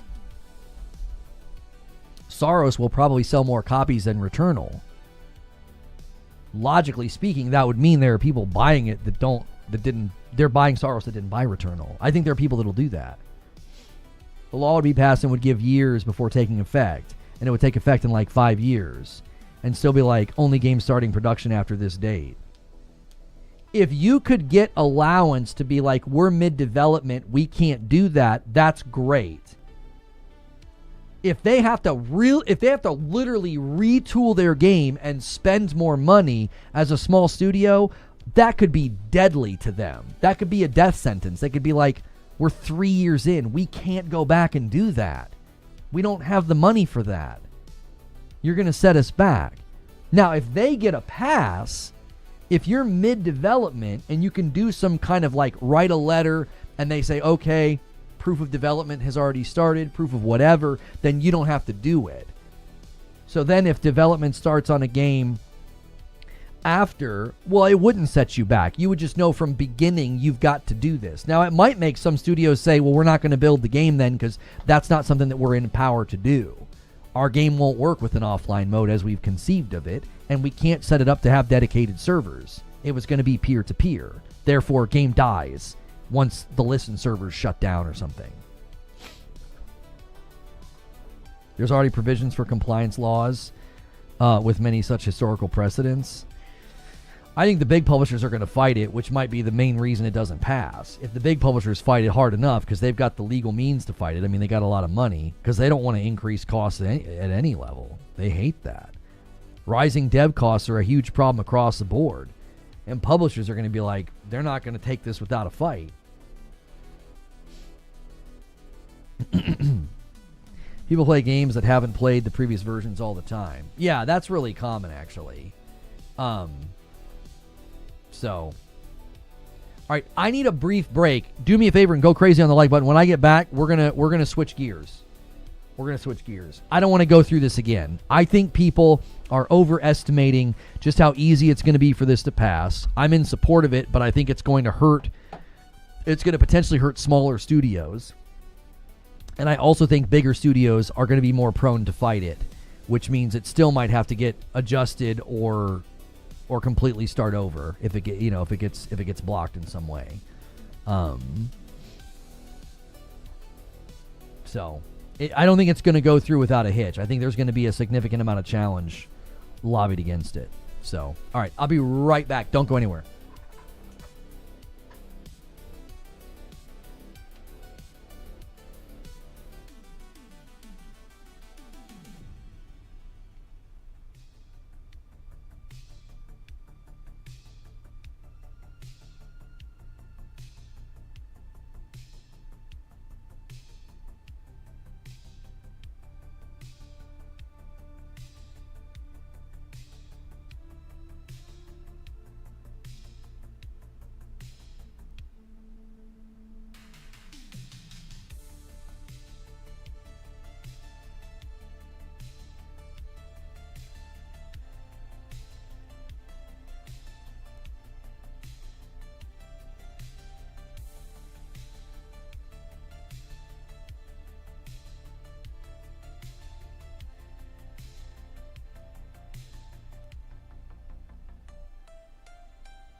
Lono, I can see them having a grace period and also adding exclusions for small teams, say under 100, knowing the financial impact.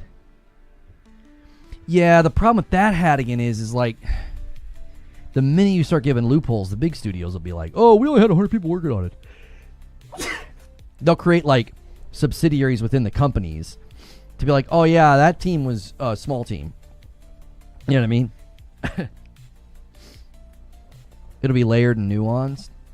I mean, there's going to have to be provisions and protections for small studios because I do think one of the cool things that we're seeing is a rise of small teams making games like that. It's been really neat, and you don't want to see that squashed by being like, well, if your game features an online component, you have to create an offline mode or the ability for the public to maintain the game with servers. And it's like, a lot of devs are going to be like, we literally can't do that. We did not build the game with that in mind. So, okay.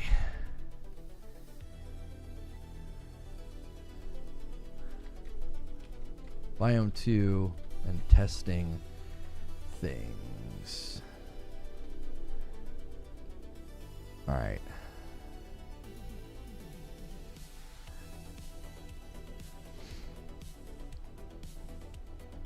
All right, I'm switching directories.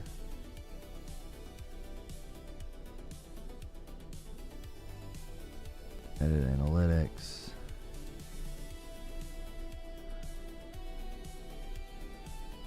Okay. Hang on, let me quickly change this thumb.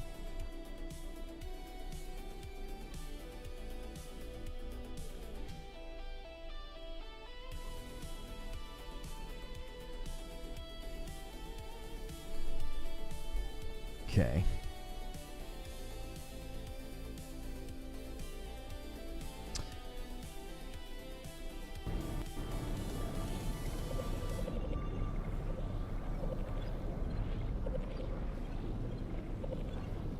And if you guys want to help us and support us, it really is helpful when you come to the lives.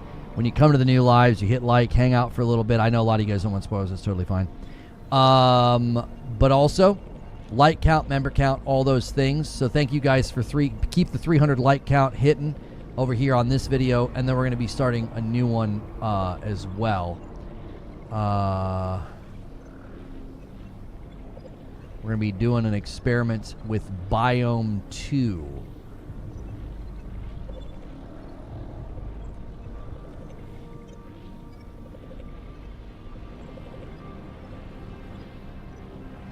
So I'm going to put a link in chat. You guys can watch it there. I'll ping the Discord. And then I'm going to open up this one here. What was the last platinum trophy you got? I only have one platinum trophy. Returnal. All right, I'm closing the old chat. If you want to talk to me, you're going to have to go to the new chat, so click the link. I can't see what you guys are saying on YouTube anymore. New chat, new stream time. Okay. All right.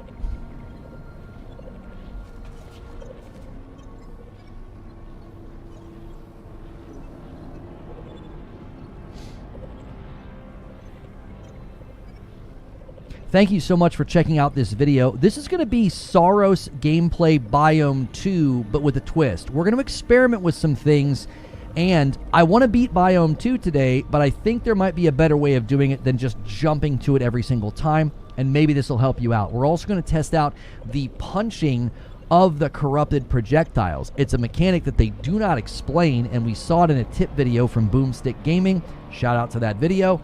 And I want to try that out because you do have the ability to use your shield to absorb the power from corrupteds, and it doesn't work because it still corrupts you and you take a bunch of damage. So I'm going to end the previous stream and bring people over with redirect. Thank you everybody who supported the live stream, taking on the topic of, is this game easy? So again, we're going to be testing this one